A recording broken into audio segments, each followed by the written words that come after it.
And when we talk of religion, we are looking at all the types of faith, including Islam, but also Christianity.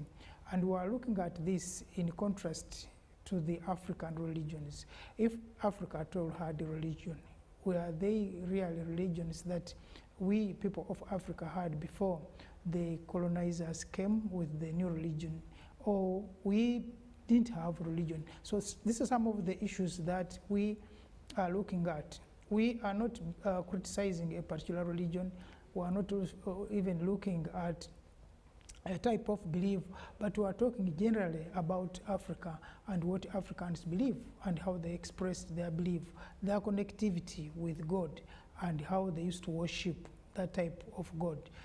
And so under religion, we are looking at one of the benefits that Africans got from religion, and we're talking about education. And we're looking at this education. Has this education been beneficial to the people of Africa, or has it just perpetuated, continued the colonization process?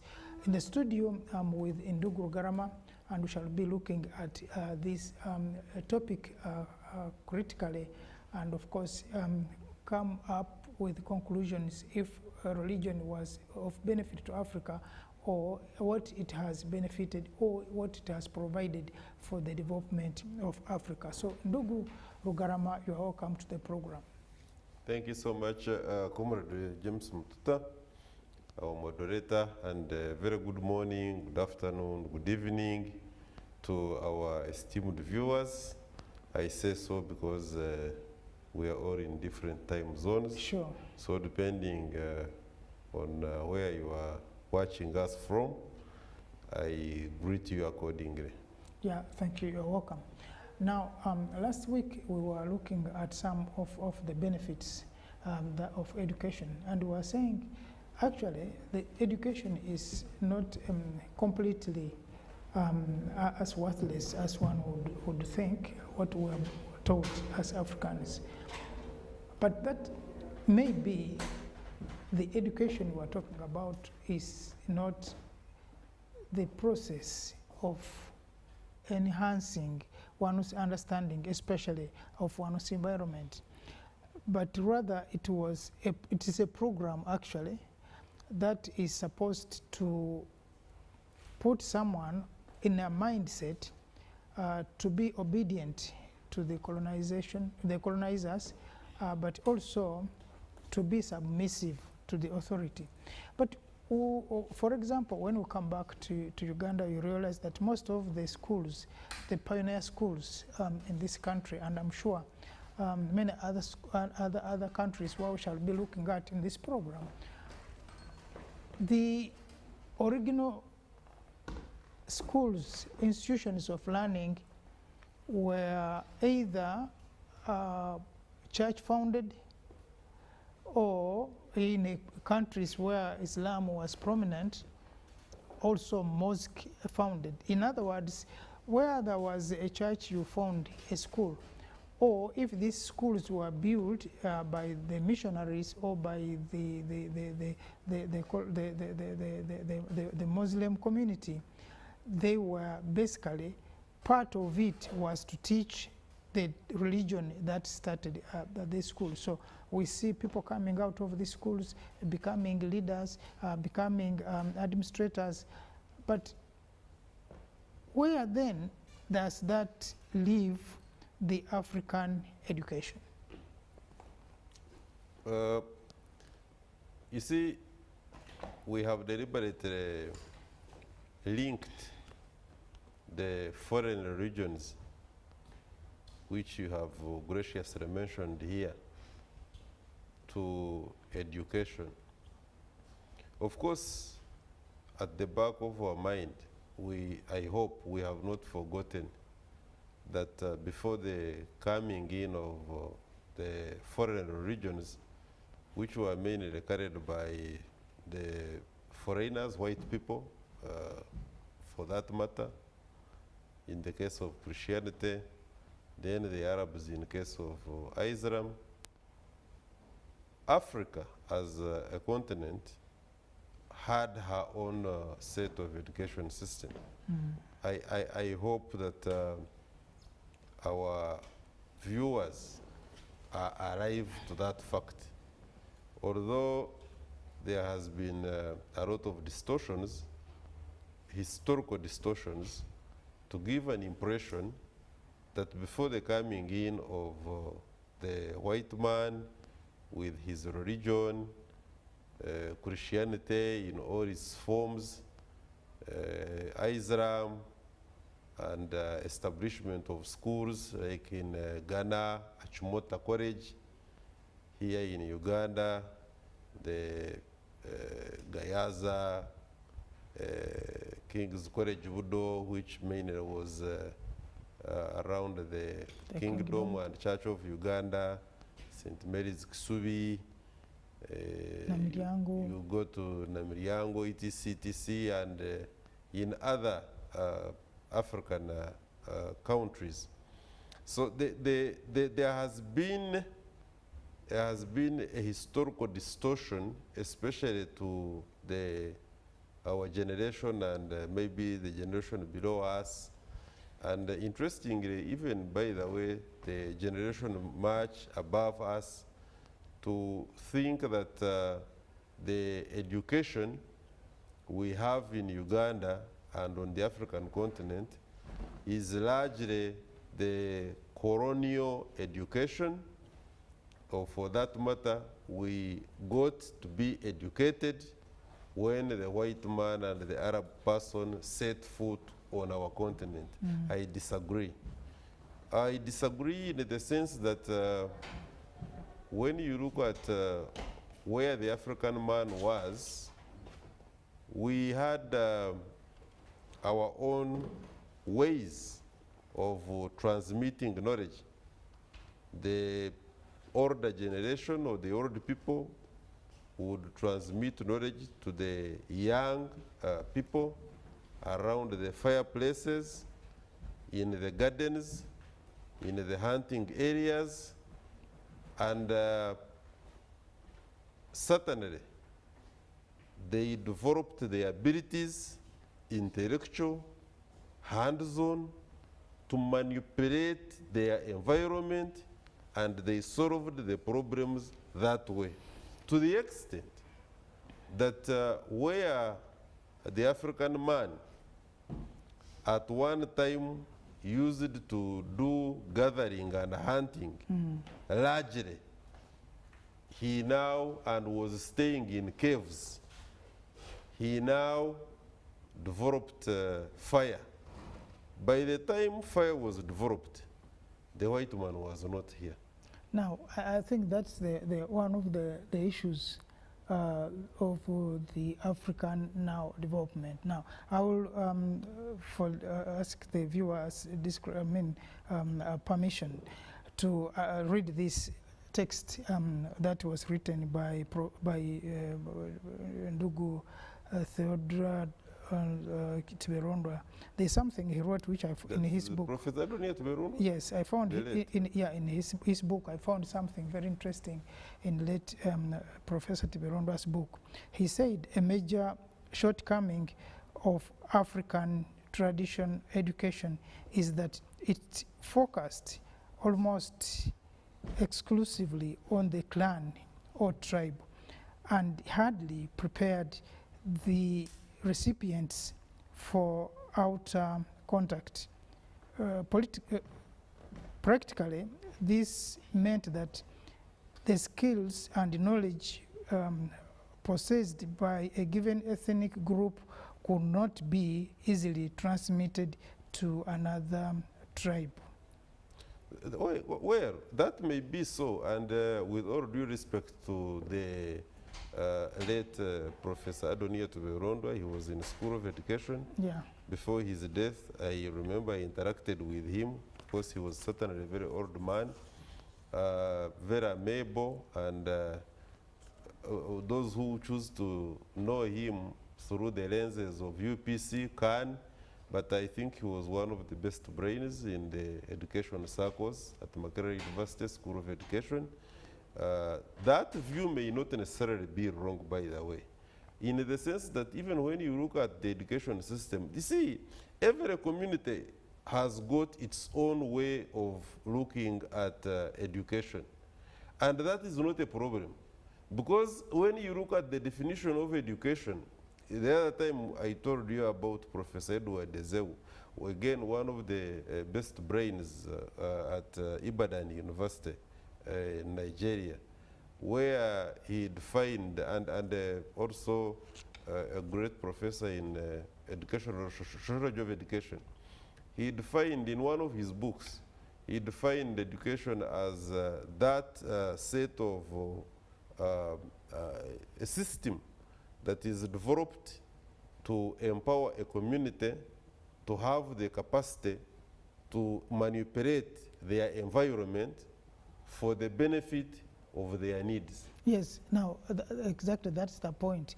Now, maybe when we today, and as Africans, look at education, we are looking at education in an abstract way, so that we have not domesticated the education. Because when you talk of education today, you are looking at a person going to school, going to university, and getting a job. It is as easy as that. That is the colonial education. Exactly. That the colonial education is what we dispute. We are saying that we have not been greatly helped with the colonial education. The colonial education that was brought alongside religious institutions has not helped, and which destroyed our own organic education system, has not helped us very much. In light of the fact that if, for instance, it is the English, then we have largely, even right from the colonial days, trained clerks, those that would carry the message of the white man during the colonial time. For easy administration, they had to get a breed of Africans that they would go and communicate this information to the rest of the community who understood the white man's language. And at the same time, if it were the French, the same thing. The Portuguese, the same thing. Now, later, during their administration, or the colonial administration, of course they did it alongside religions, because when you look at, for instance, all these religions that we are talking about, especially Catholicism or Anglicanism, they were part and parcel of the colonial administration, that you would not easily differentiate who the colonial person, the administrator was, and that is ably explained, especially when you read books like Poor Christ of Bomba, that is by Mongobati, Mission Tkar, all these books that really, those who did the literature will go back and remember what these powerful writers were talking about. A number of writers, by the way. But what is of critical importance is that the colonial education was largely informed and accelerated by the existence of colonial religions. Now, to the extent that the schools, be it secondary schools and even primary schools, were tagged. All these traditional, the so-called traditional old secondary schools, primary schools, were tagged to the religious affiliations. I think the schools we have talked about, everywhere across the continent. It goes even beyond the traditional schools. Even schools, I was reading from Professor Nguso from Kenya, who says that even schools that were later on founded, if you are a Catholic, yes, those schools will definitely subscribe to the Catholic something. It was even so huge that somebody that had been baptized in the Anglican faith would not go to a school that was not of his faith. You even ask yourself, which faith? Because you being baptized in Anglicanism or even in a Catholic religion really didn't make one a Catholic. I think it's the Muslims who suffered most because they didn't have many schools for the case in Uganda. That was because they were not part of the, I think, of course there is a historic explanation also as to why they were not so much into, because largely for them I think it was business, and because they were also segregated, you know, even in terms of kingdoms and what have you. There are some kingdoms we know on the African continent whose, because kingdom it is supposed to be hereditary, who, majority of them at least, who, because they were not of the colonial religions, then they were disregarded from taking over as kings. There were machinations and they were pushed aside simply because either one was a Catholic or one was a Muslim. You had to be to align with who the colonial master, the religion was. How far can we agree with the Professor Nguki that education that was given to Africans was actually not education as such, but it was a program and a tool for control? I agree. I certainly do. You see, when you look at the definition of education, which of course various authorities have defined, but they all agree at the end of the day that education is supposed to be that empowerment that enables a person or a community to manipulate their environment for the success of that particular community, such that you are able to solve the problems that beset or you encounter, to make proper discoveries and also to progress as a society. When you look at the kind of education that were handed down through colonialism, and of course with colonialism, I've already told you, we have these religious denominations, you will realize that there were training clerks. If there were not training clerks, and clerks of course would act also as interpreters. Then there were also training people who would help them, largely help them in administering, administering these communities where they had practiced colonialism. So therefore, where was for instance, the emphasis for science and innovation? Zero. Yeah, because this professor argues that one of the evils of this type of education was the imposition of the foreign curriculum. Now, that is where you find a pan like there was a South African friend, and who history remembers less, and I wonder why. Kaisaka, he was a South African. And he talked about the regeneration of the education system in Africa. He was talking about, that was about 1962, 63, around there. Generally, what he was looking at is that our education system was very problematic, and we had to develop a regeneration exercise to re-engineer our education system to suit our challenges of the time, so that we can have a serious, and you see, education again, even when you look at, by the way, not even in colonial territories, because this education system, these institutions, be it universities, are supposed to shape, it's about attitude. The attitude, the mind of the learner, how the institution shapes the learner to view the world, what we call the world view, is very important in manipulating the entire system and also at one time deliberately went into what they called categorization of intelligence, that they had done a research research on the intelligence of different races. They call themselves white. These people, the Caucasians, they say they are white. Okay, no problem. Let's make them happy. The whites. Then they are Asians.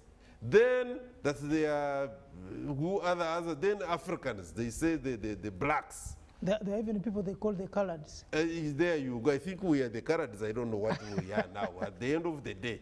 So what the research came up with is that the Africans were at the lowest ladder in terms of reasoning.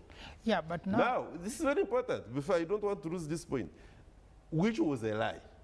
They wanted to create that impression and target to research such that they can convince the entire world, like they have time and again convinced the entire world about the size of Africa.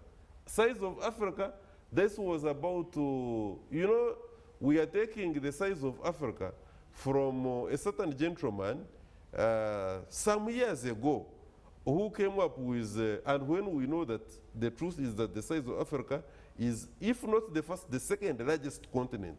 But the way Africa is shown now is a much smaller. It's the largest, actually. You see, yeah, there you go. It's a much smaller now. Why?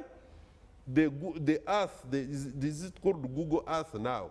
The scientists that have come up have said, no, you have persistently told a lie. A lie, true. Now, if we had allowed Harvard. That's education again. Yes, if we had allowed Harvard to continue with the so-called research findings, that actually the dark-skinned person is inferior intellectually, it would have been a disaster. Of course, due to the long periods of destruction of identity, the African person, or the person with African descent, has suffered greatly. Wherever he is, we've been to South America, what they call Latin America, everywhere.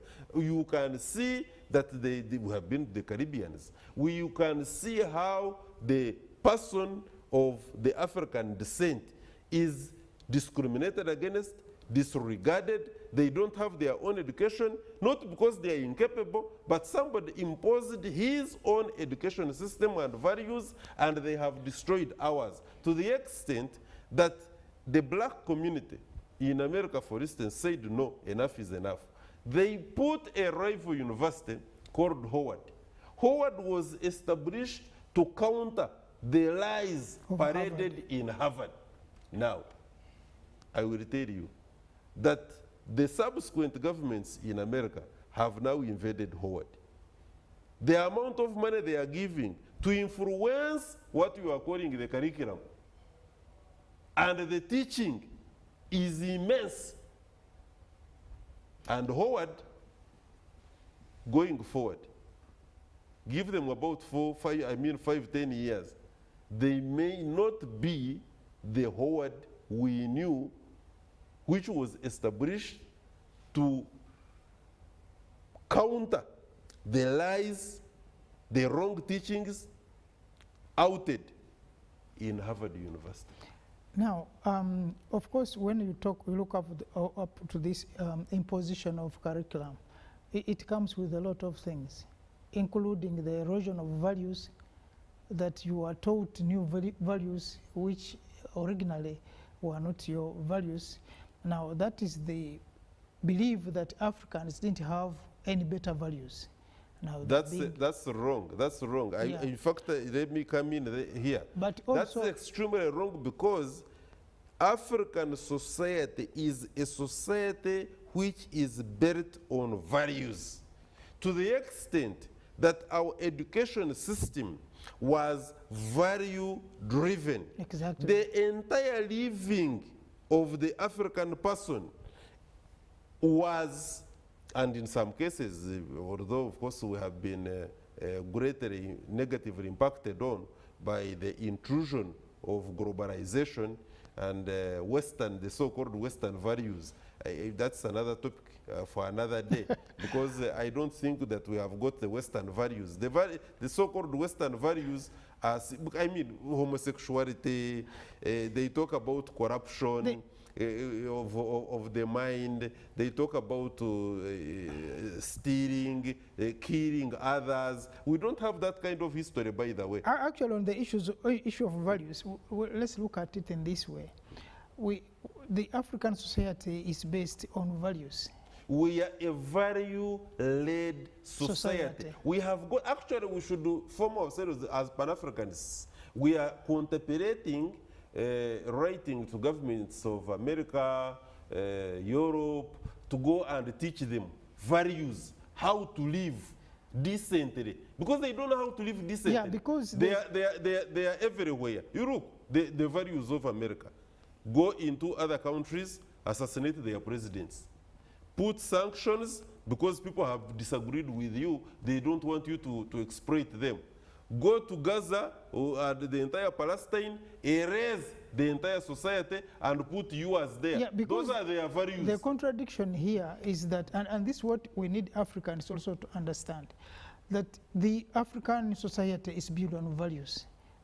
Professor Tiberondo argues that these values were not transmitted easily through one society to another, ethnic group to another, but there were some connections somehow. It's a gradual process. Yes, but the European and the American, the whites, like you want to make them happy, their values are based on their rights. In other words, where you but found... a value is higher than a right in expressing, in respecting values.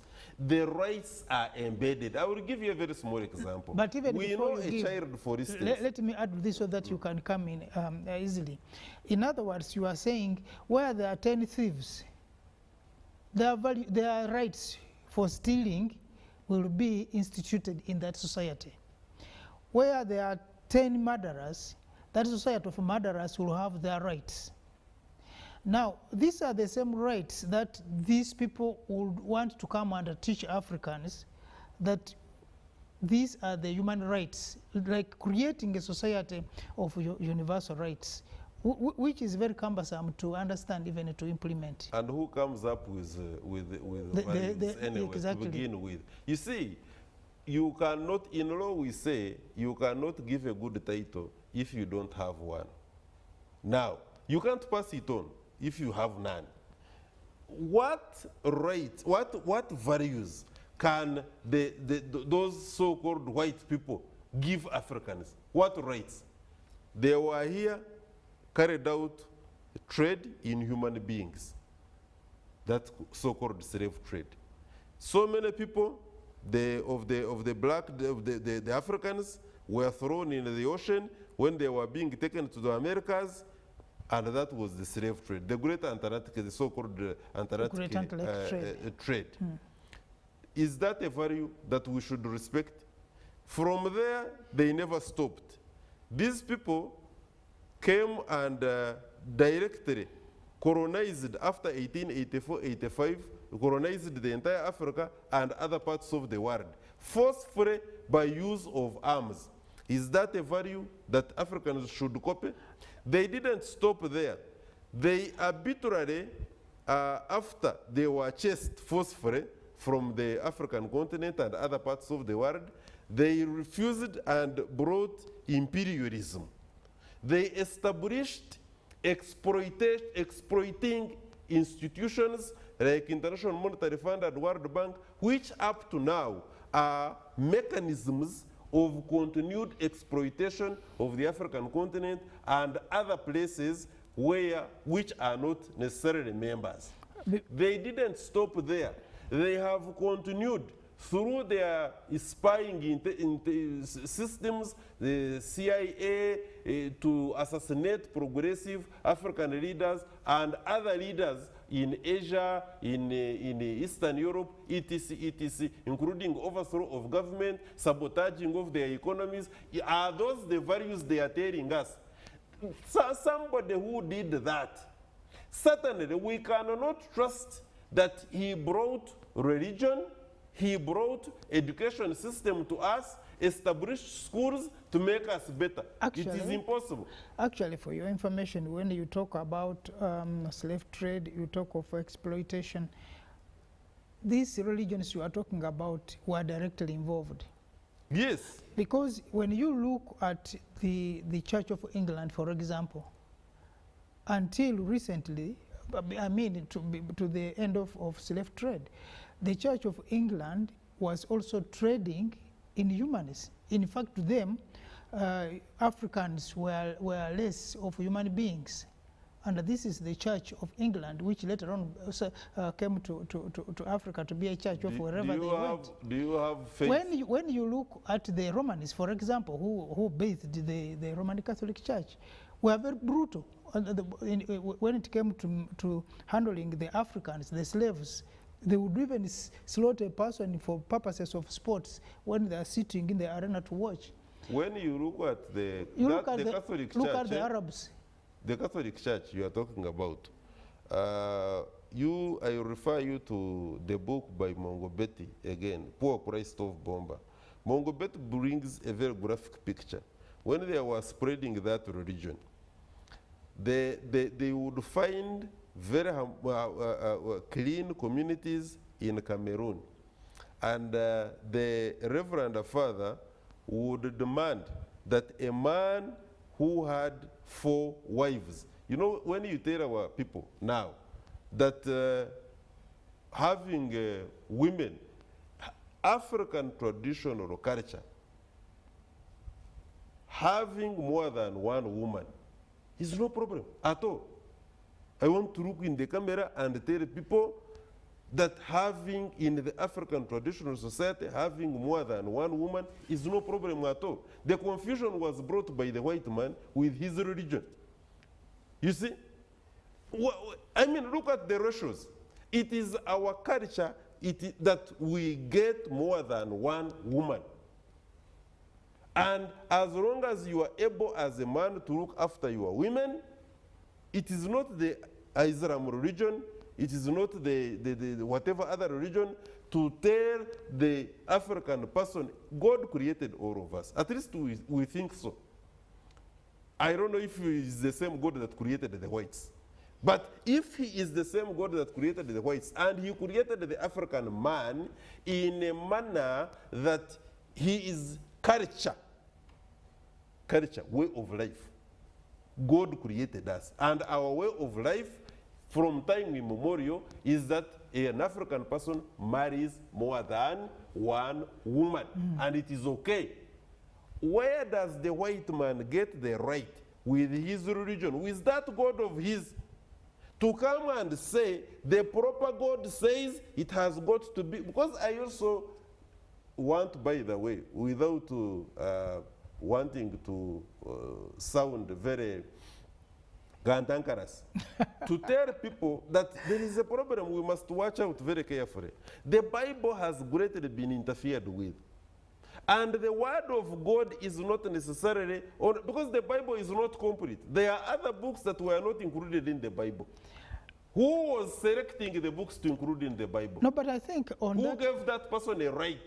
Who constituted the board that this is the Bible? The many books that were left behind, why were they left behind? Then they will tell you the Holy Spirit. I even wonder, by the way, we must ask ourselves, when you look at the authors of different books, Gospel according to Mark, who wrote it?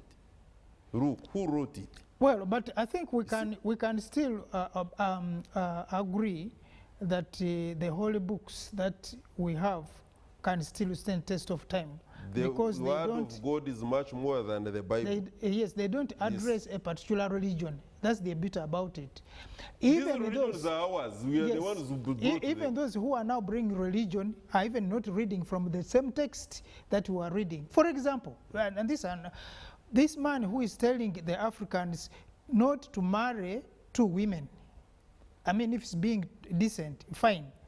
Because we know, even in the Bible, there were men who married more than one wife. Solomon. So, How if, many? yeah, and they had problems. But if we Even now... David went an extra mile, and by the way, David is called a man after God's heart. You but can imagine, after killing somebody's wife and giving birth to one of the greatest kings, Solomon, yeah? But Solomon is the son of David. Yes. Is it not true in the Bible? But that... Solomon is number 2 from Uriah's wife. Uriah was killed on the battlefield. Is it not in the Bible?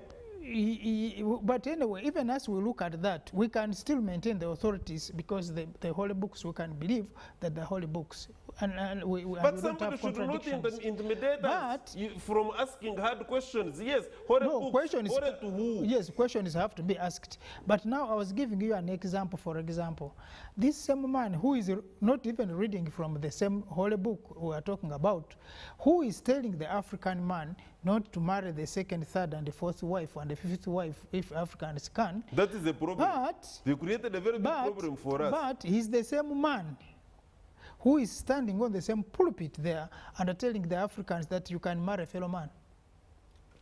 You see, there you go. What is worse now? Exactly. Thank you for bringing that one up.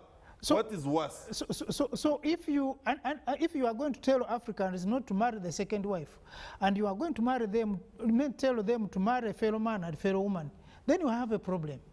Do you remember that in the same Bible, a man would go and work, and when, like in the case of, was it Rachel and who?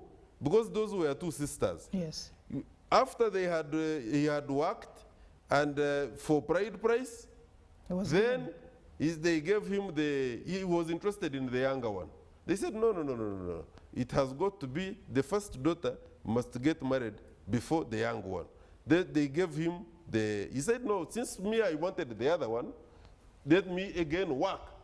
For He the took second. 2. It is in the Bible, 2. So you see the contradiction. Anyhow, the point we are making really is that these religions, with the kind of education system that came with these religions, because the education system, the religions were supporting the establishment of the schools, and these schools were teaching, they were imparting certain nature of discipline.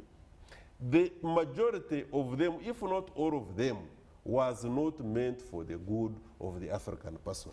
They were largely meant to facilitate the administration of the white man in colonizing their colonies effectively. Yeah, because they had already done it even in their programs. And this professor puts it very well, that it is a program to keep Africans in the position where they should be. And they have managed Because, it. yes, now when we come to this importation of the foreign curriculum, you also realize that when the African states were being found, most of the leaders who, and this also comes in the class formation, that this education also created a class of people, the elite group, that would either be as managers or on behalf of the colonial authorities, or who will definitely be the administrators to do the bidding of the colonialists. But Are you aware that in Nigeria, for instance, we had the Biafra War simply because the colonial government, British colonial government in Nigeria, got a tribe called the Igbos, gave them the so-called education. This is education of theirs, where they speak English and what have you. And the Igbos considered themselves to be the most sophisticated, the most serious group. They couldn't even respect the Fulani and these other tribes within Nigeria, that they reached a point where they said we should secede from the rest of Nigeria, and that's what precipitated the Biafra War. And that is the white man for you. to create an education system that will drive and create discrimination, deny a certain tribe from certain so-called privileges, such that if I can speak English, I will consider myself somebody who speaks French or who doesn't even speak at all to be less a human being than myself. What is happening in Cameroon? Southern Cameroon, the Ambazodia, who speak English, they are not considered part of Cameroon to the extent that when you look at the massacre now being meted out by the north of Paul Biya administration, you will think this is, and therefore, when you take stock and you make conclusions, the education system that we got that was part and parcel of the religious denominations that came to on the African continent, that were brought by the colonial person, have largely not helped the African man. They have only perpetuated the underdevelopment and also denied the inquisitive mind. Do you see me and you and these other people who profess Pan-Africanism? We are not the true products of colonial education. In fact, they wonder where we started from. But because the education system is not supposed to train you to argue the way I'm arguing, to moderate what you are moderating. You are crazy. You should be eliminated. And that's what they do, because now they are losing the debate.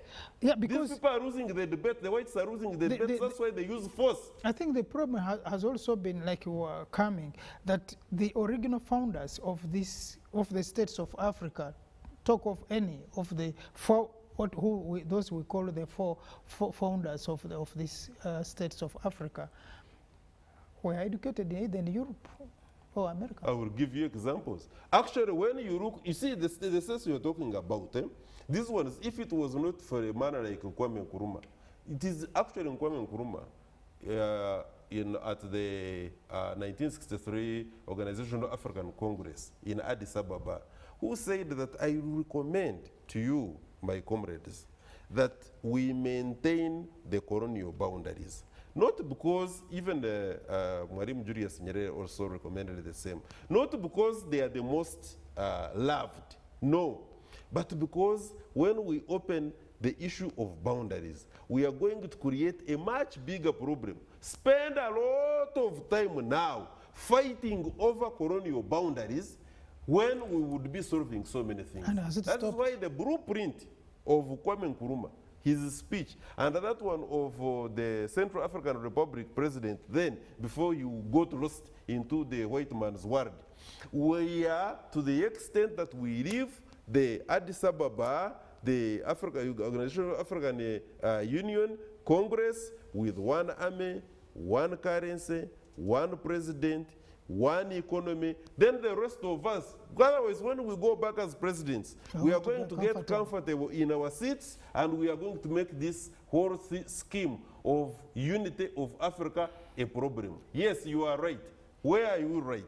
When you say that the founders of the so-called modern states of Africa, all of them almost without exception, were products of the colonial the colonial master and the education system. Yes, but you see, there is when you teach somebody and the kind of teaching backfires, he doesn't become a good student. It is true that Kwame Nkrumah is a product of Achimota Seminary. And in there, he was supposed to be taught to be obedient, respect the white man, colonial government, not question, and be a good cleric officer. Yes, it is true. Mwalimu Julius Nyerere is a product of education that scholarship granted. He became a problem. He came and founded Chama cha Mapinduzi, the founding party of Tanzania. Actually, yes. He even opposed the union. True, very much. It is true that the likes of Nelson Mandela, he was also put in an institution with an aim of subduing him so that he can intellectually, ideologically be brainwashed. He came out different. Yes, it is true that the likes of Patrice Lumumba was also the same school of thought. Thomas Sankara, same school of thought. Amilcar Cabral, same school of thought. Olympiakos, same school, but they all turned out to actually go against what they were taught. They were given scholarships. You remember that all these people I have mentioned, a good number of them who were in London on scholarship, they are the ones who actually attended the Manchester Conference, the Pan-African movement, the Manchester Conference. They came energized and they overthrew. They established, they worked clandestinely to establish the so-called modern states, but they, at the same time, they were the ones who are not allowing to perpetuate divisionism.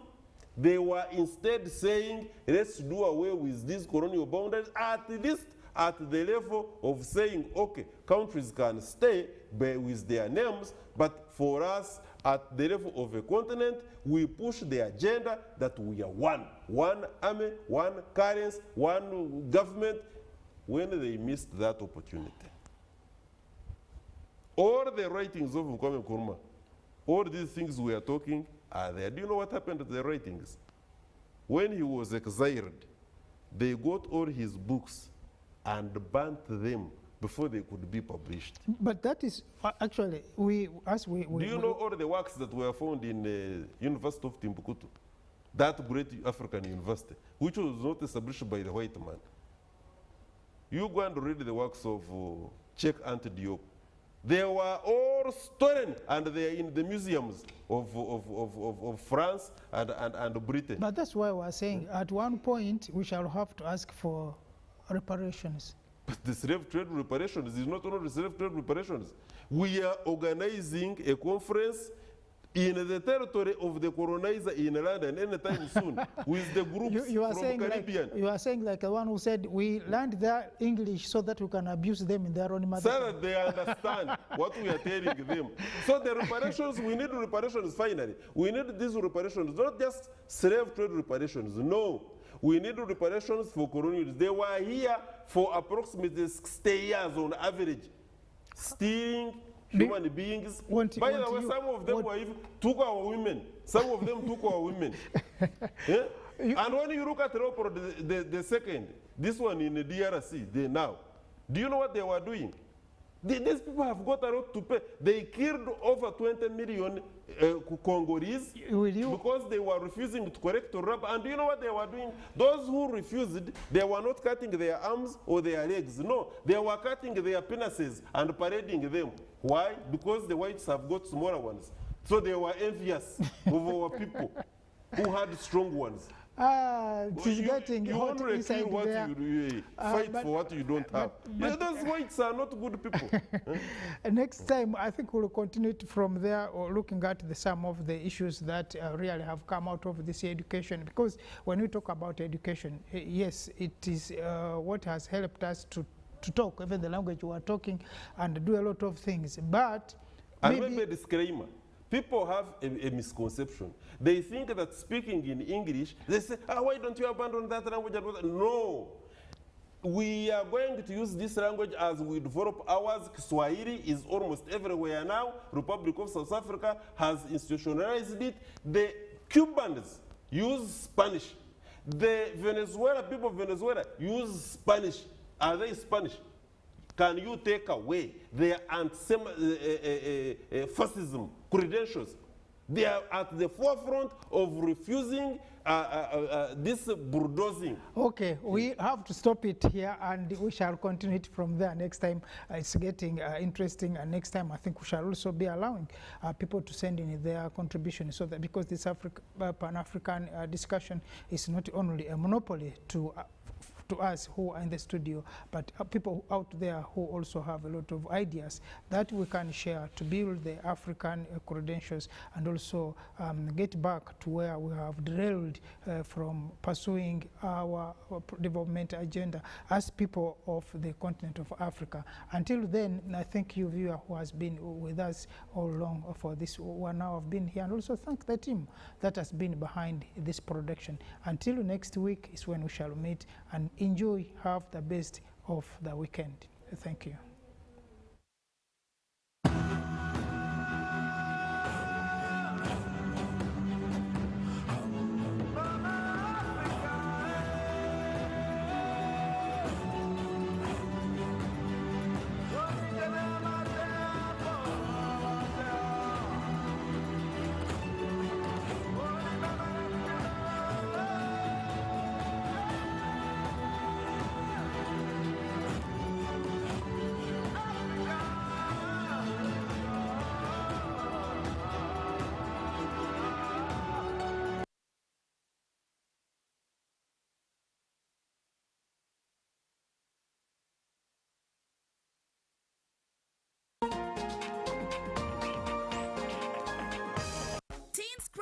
An amazing Off the Hook youth program brings you an array of fun, exciting, and educative segments you do not want to miss. From red carpet moments to proms, youth empowerment programs to youth gig vibes, and so much more, Teens Crown will get you hooked.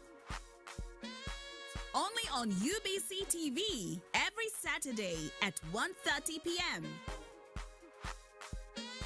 Don't miss.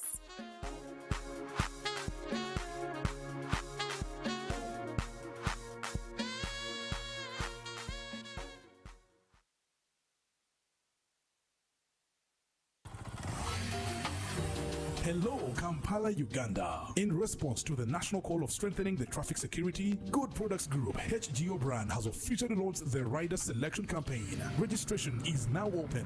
Visit www.riders.hgo.com. Complete your registration now for a chance to win exciting prizes including motorcycles, exclusive HGO gift boxes, and official rider vests, all while promoting safe riding awareness. This is how to participate. Pay the registration fee, invite 3 friends to form a team of 4, and your registration fee will instantly be refunded. Begin your journey of honor today. Don't miss this opportunity. Join the challenge, promote road safety, and become a pioneer rider. For details, visit the official Good Products website at www.hgo.com or call toll free 0800-335-555 or visit our offices at Kingdom Kampala 3rd floor to register now and win prizes worth millions.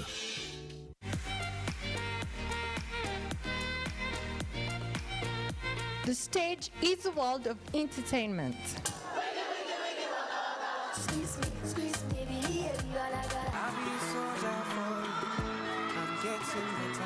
Get the latest entertainment, lifestyle, events, and activities.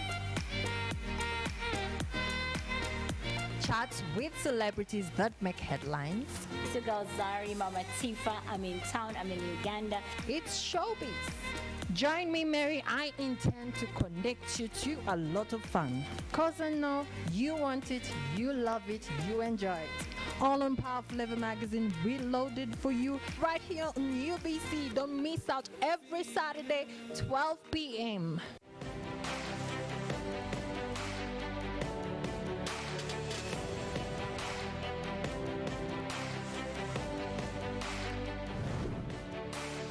This is Chilling. Don't miss a brand new season of Chilling on UBC TV.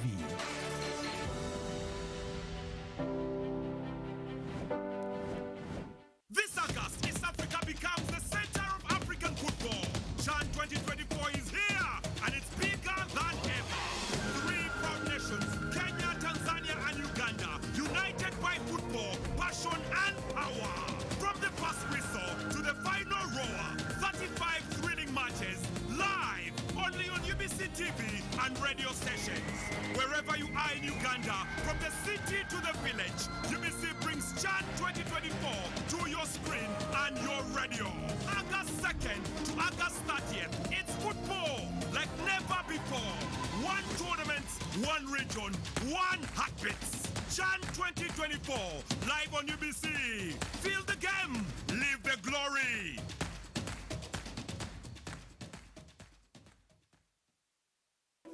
In a nation hungry for truth, a world where every story matters, there exists a beacon of trust and reliability. For decades, they've been our voice and our window to the world, holding the mirror of our history. With 4 TV stations and 11 radio channels spanning 27 languages, they stand as guardians of information, defenders of truth. With Mascari Heritage Advantage, they uphold every citizen's right to reliable and free information. Their archive stories shaped our past and illuminate our present.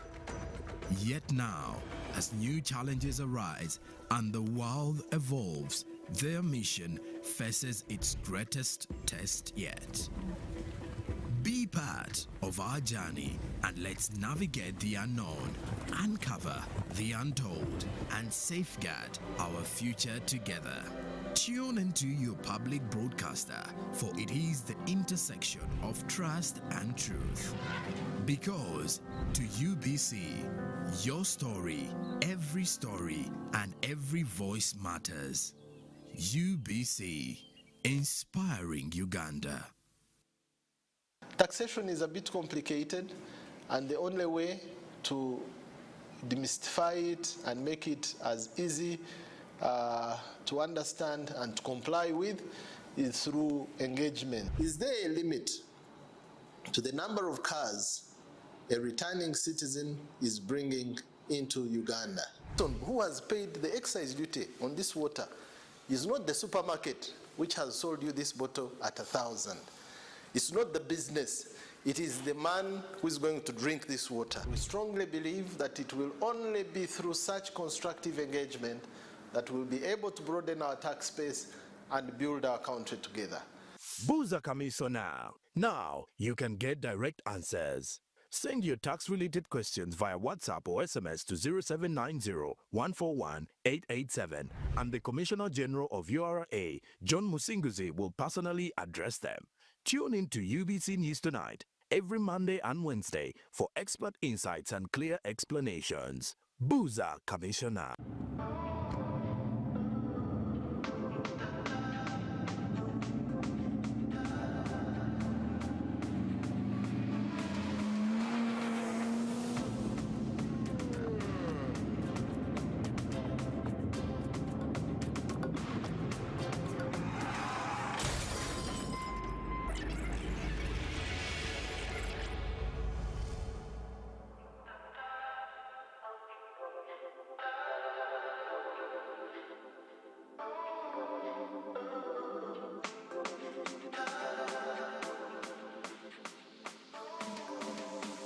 At UNOC, we believe in safety.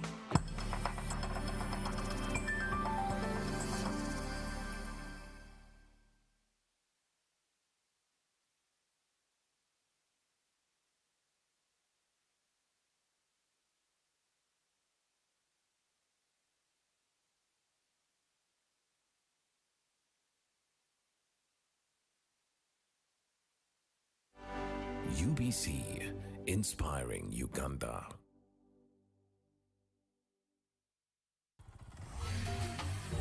Hello, Kampala, Uganda. In response to the national call of strengthening the traffic security, Good Products Group HGO brand has officially launched the Rider Selection Campaign. Registration is now open.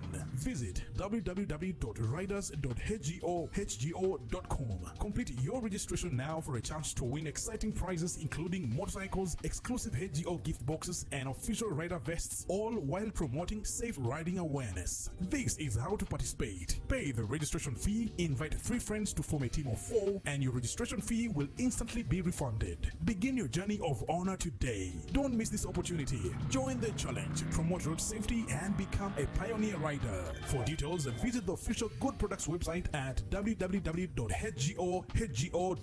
or call toll-free 0800-335-555 or visit our offices at Kingdom Kampala 3rd floor to register now and win prizes worth millions.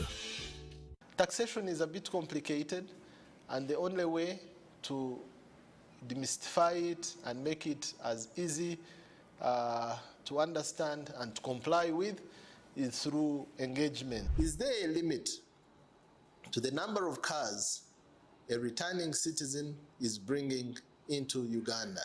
Who has paid the excise duty on this water is not the supermarket which has sold you this bottle at 1,000.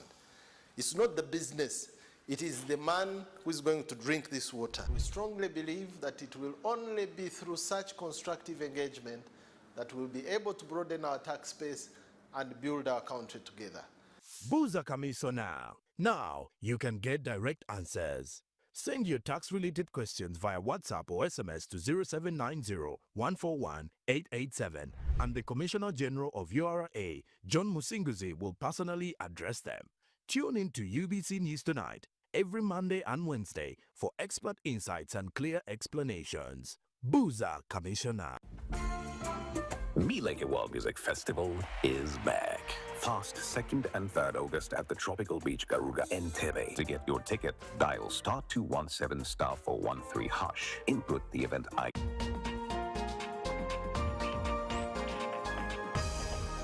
Program My School, a great students program and your answer to education perspective, giving you reason as to why you should pay school fees for a child's education with items like students' talents, thoughts, adventures, and skill showcased, leadership skills, and all other activities plus concerns in various schools in your locations. Remember that our children are our future generation.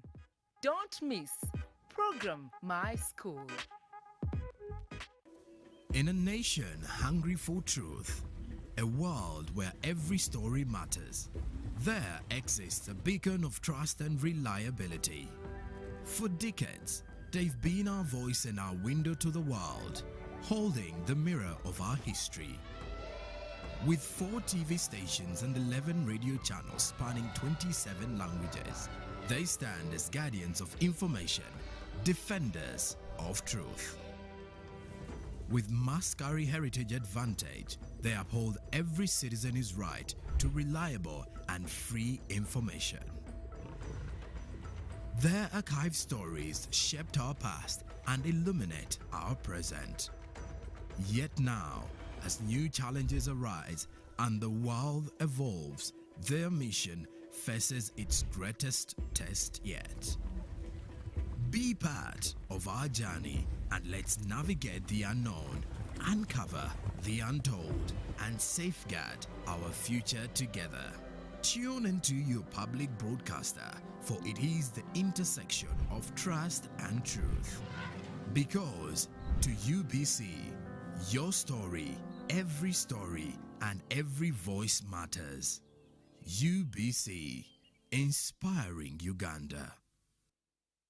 You say that I blow his mind every time I'm activated. You just trying to catch a vibe. CC got you fascinated. Jump up on a brand new ride. BMW riding, baby. I ain't gonna tell you lies. That's just how we run one of the biggest live audience TV shows in the land. Can't go with it, I got glory, glory, glory. Hey, now you tell me. Glory, glory, glory. Hey, can't go with it, I got glory.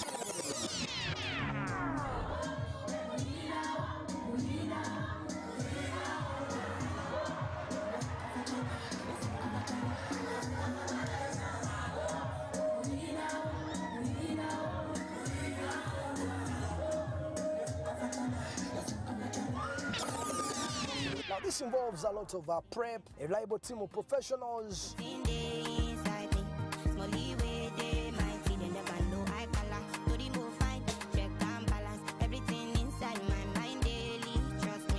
A stylist. Everything for this life, I balance. Evidently no gallant. Happiness deep inside of me.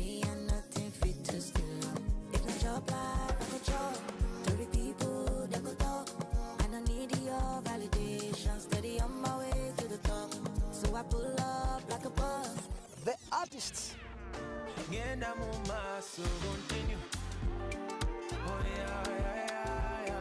Tekina tekikujjako obufukamira n'omwami w'ekyokunywa.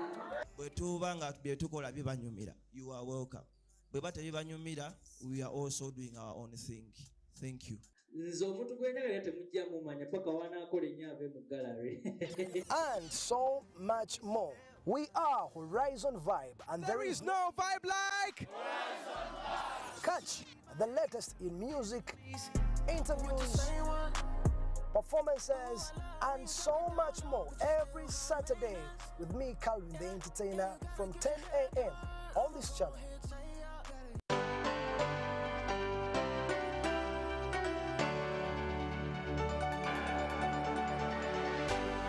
UBC, inspiring Uganda.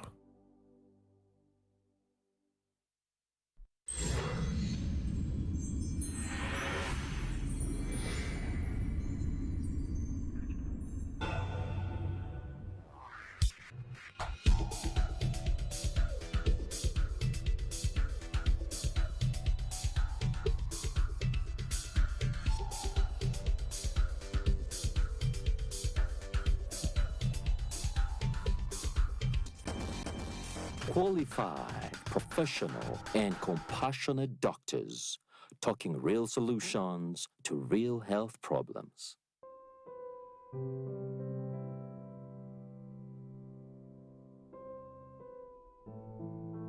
This message is from the Ministry of Health with support from partners. Hello, our dear viewers. I'm Dr. David Wambi from the Department of Burns and Plastic Surgery at Chirudu National Referral Hospital. With me today, I'm with my senior. My name is Dr. Rosa Lenyo, Senior Lecturer with Makerere University, and I also work at Chirudu National Referral Hospital. So our topic today, we're going to have a discussion about burns and plastic surgery at Chirudu National Referral Hospital.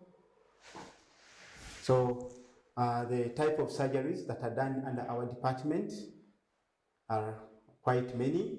However, we shall list a few of them. We handle burn victims, and for those we do both surgeries and medical management.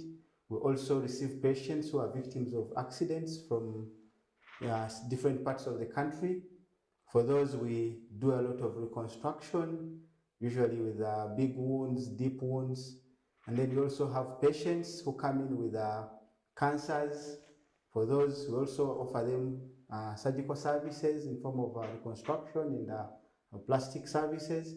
And then we also have clients that come in with wounds that are not healing. They come in with tumors, come in with swellings that need correction. Others come in with the issues with their bodies that are not, appealing to them. They have parts that are not matching, all that don't give them a very nice appearance, the way they would want to look. So we try to offer these corrective surgeries as part of our service scope in Chirudu. Yes? Yeah, and today we are going to give our audience details of what happens with burns patients. So first of all, the common type of burns that we see are scald burns. These are burns that are caused from hot liquid, hot tea, hot porridge, hot milk, hot beans at home, and majority of these are usually children. So, and the next group that we get are those from fire. Either somebody set the house on fire, or people siphoning fuel, there's petrol fire, or people that are selling petrol, they keep the petrol in the house and then this catches fire. Then the other group of people is electrical burns. Usually this involves young men that are working in buildings. Their protection is not very adequate, so they get electrical burns. Then there's another group that is the chemical burns. Majority of chemical burns are arson, meaning that people pour on each other where they have grudges. They do sort it by pouring on each other chemicals, which causes very extensive burns. And of course, the first thing that is important to know about burns is the first aid that we have to do, whether at home or at place of work, is to first pour water. Water will cool any type of burn.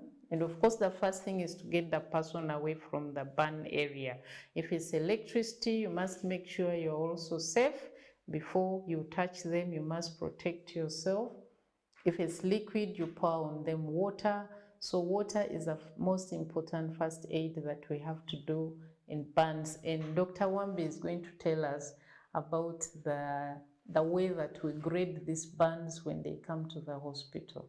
Yes, so we grade burns in a way that we look at how deep or to what level the injury has happened, looking at the skin and the layers of tissue under the skin.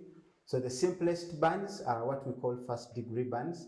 And here what happens, you just have a small injury to your skin whereby the skin stays intact, but then you have a bit of a patch or discoloration. There is no blistering, there is no peeling off, and that is the very first degree of burns. And then after that, we have a second degree burns. Those ones, they endanger the skin, so that you have peeling off of the skin, blistering, and then the burns will literally appear pink, and they are very, very painful. That's the second degree. And then the third degree of burns is now goes deeper than the skin. So you have the burns looking a bit whitish, with some bit of pain. And then the fourth degree, the most severe one, is when the burns are so deep, the whole skin has been burnt off, peeled off. You can see bone, you can see fat, you can see muscle, or anything that is deep. And those ones are usually dark, like charcoal black. And most patients don't have pain because most of the pain sensation has been, the tissues that have sensation have been damaged.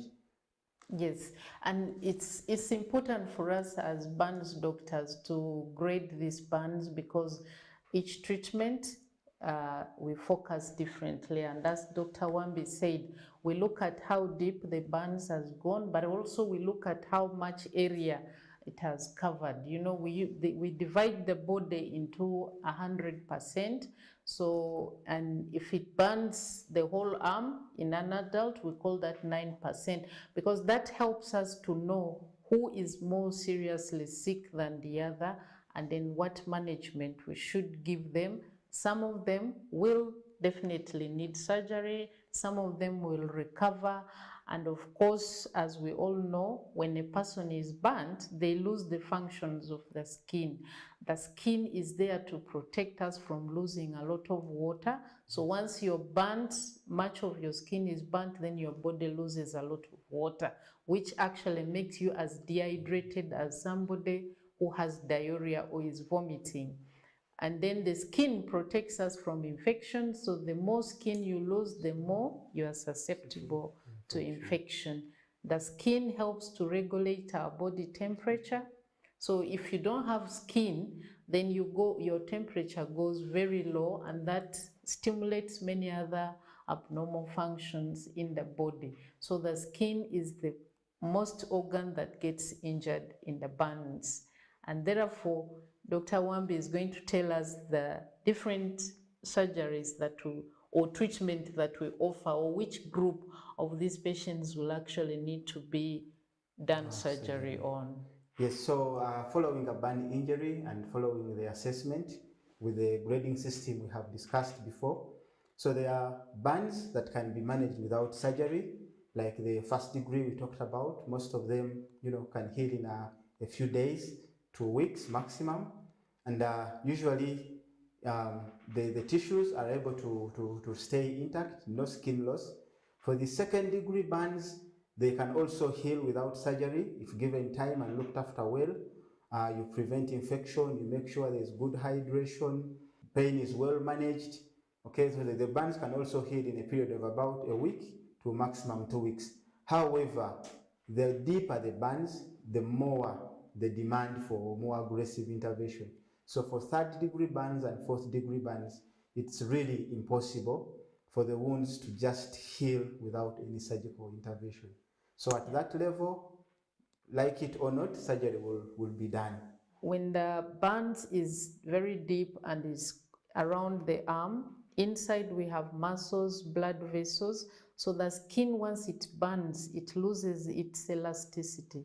So it becomes very tight and it compresses the vessels and nerves that are inside. So sometimes people, when the patient arrives, we have to take them to theater and release that tension. So that's one of the surgeries that we do to save the hand, because if we don't release that on the leg or on the arm or on the chest, then either if it's on the arm, the patient may lose the arm just because this tight skin is blocking the blood from flowing, or they will lose the leg if we don't release, or they will stop breathing because the chest is so tight. So those are the types of surgeries we do. And because most of these patients come to Chirudu are the severe, the ones that will need their skin replaced. The commonest surgery we do is skin grafting, and that involves a transfer of skin from one part of the body to the part that has been severely burnt and deprived of skin. The surgery is a major operation, cannot be done in a normal routine hospital setting. You need specific equipment, you need the expertise, and that's why the department is available to offer such specialized services. Like we said, Chirudu is the only major burns unit in the country. It is for government and all the services are free. Of course, occasionally we may not have some things and you have to buy. So skin grafting, as I said, we use the other skin, and we harvest skin from the other part of the body to put there, but we need this skin large, so we have machine that we can pass through this skin so that this skin is enlarged 3 or 4 times and we are able to cover a larger area. Also the machine to harvest, many of the hospitals have small ones, but we have electrical or battery driven machine that can allow us harvest extensive skin in a very short time, because this skin is life-saving to the patients. Without skin, a patient cannot survive for long if the skin lost is more than 40% of their body surface area. Okay, so let's go in for a short break. When we return, we shall discuss more about the topic. Thank you very much. This message is from the Ministry of Health with support from partners. You are watching the Doc Talk Show. You are watching the Doc Talk Show. This message is from the Ministry of Health with support from partners. Before we went for a break, we've been talking about burns. And I know many of us are asking ourselves, why burns? Because burn is one of the very common injuries that we get in this country. And especially in the urban slums where the risk is very high to children and their mothers at home. And this risk is because usually we have one room and we don't have a designated place for cooking. So you find the same place where children run around is the same place where we are cooking. And then also we tend to put hot food or flask with hot water on top of a small place. So when children are playing around or children starting to crawl, that is a very high risk for them. So they tend to pull these things and get injured. Studies have shown that the number 5 causes of admission for children in the hospital is as a result of burns. So it's a very common factor that we need to address. And the second thing is that the injury as a result of burns takes a very long time. People are admitted for a very long time in the hospital. And this does not only affect the child, but the whole family, because every resources will be targeted to care for this child. The other is access to care for burns is still limited in our area. So you find most of the children present late for care because burns is one of the diseases that you treat per hour. And the outcome, the earlier you start the treatment within the an hour that the child or the person has got burned, the better the outcome. So maybe there are some things you can add on why it's important for us to talk about burns. Yes, so it's very important to note that burns are a form of trauma, and it ranks second after road traffic accidents, and also the second most cause of deaths, trauma-related deaths in our country, and mostly occurring in children and women, and also the men. Also, it's also important that these burns occur within our homesteads where we stay.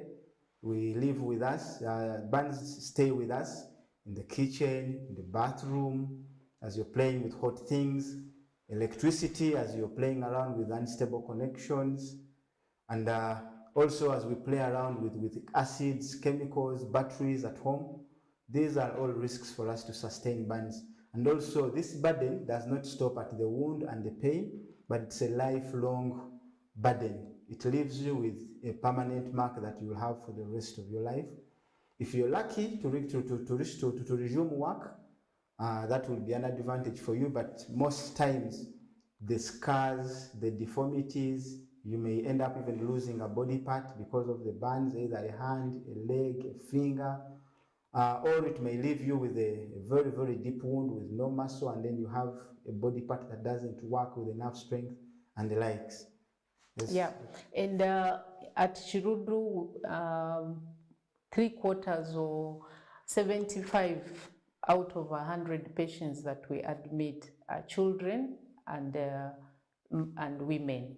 And the other risk factor is epilepsy. And so people who have epilepsy and are not on treatment, when they try to go near fire or when they cook, then they start convulsing or fitting. And when they do that, they are not conscious to realize that there is fire. So they get burnt, and usually you find the whole finger is burnt off. So this group of people will need to get their treatment so that they are protected from fitting. And majority of the epileptic burnt patients are usually young ladies because that is the age for cooking. So that's why it's important for us to talk about this dreadful disease. Yes, also as we discuss about burns, it's important that the care for burns is quite comprehensive, and it involves a lot of things which are very expensive, which are very sophisticated, and may not be readily available in our localities where we stay. So it's of great importance that we take precautions, try to avoid burns with the simplest means possible. Because as we talk about the pain, the wounds, the contractures and the likes, it's also important that the burns also have a psychological component. If a child gets burnt when they are young, they don't understand anything. As they grow with these scars, this deformed face, they will still struggle to fit in the community. So it's better while prevented. And even us as adults, if you become non-functional because of the burns, your source of living is compromised. So it will be hard for you to sustain your family, to sustain your network of dependents. So rather to prevent burns than, to fall victim of the burden. Yeah, and as he was saying that many people sometimes wonder when they bring the patient that is burnt to the hospital, they wonder why these patients after sometimes die. If the person is extensively burnt, the burn itself will kill them. Also, the loss of skin means that they become so cold, and that cold can also affect them and sometimes leads to death. So if somebody has lost their skin more than 40% or most of the parts of the body is burnt, we've talked about skin graft before, but sometimes it is difficult to get skin from the same person to cover the rest of the body. That's why even the plastic team has been discussing the issue of organ transplant, because we need to transplant skin. Time ago, we were using placenta membrane, which are collected from all the placentas that are delivered. They are treated and they are banked to be used to cover, to reduce pain, to protect this patient from infections and all that. We can also get skin from somebody that has passed on, as long as they had given a consent that when they die, they should harvest the skin. So we've been building ourselves that we should start a skin bank, because the skin that is harvested from a dead person is little in the thighs. When the person is not feeling, it doesn't disfigure the body. And of course, this person has to be tested for all other infections. And this skin, once kept in the skin bank, can be kept for about 5 years. And this will be used to save life. So we hope and pray that as the issue progresses, we need the skin bank established. At least one skin bank in the country will help us save some burnt people. Yeah. Yes, also as you note, when you get burnt, depending on where the injury is, sometimes it's very difficult for us to transfer skin from other parts of the body, like the thighs, the arms, the back, the buttocks, the stomach. Sometimes it's very, very hard for you to get enough skin to entirely cover the entire wound surface area. And because of that insufficiency, there is need to have something from out, either from another person, donating to your skin, like doctor has said, or use of artificial skins. However, the cost for an artificial skin is not comparable to our source of livelihood or our income. So it's not an option we can say tomorrow, the other day. However, the issue of the skin bank is something that we can, support each other, donate skin. Mothers can donate skin to their children. Yeah. Dead people can donate skin for others that fall victim of such injuries, and a lot more. We've had people talk about tilapia skin, but doctor will explain.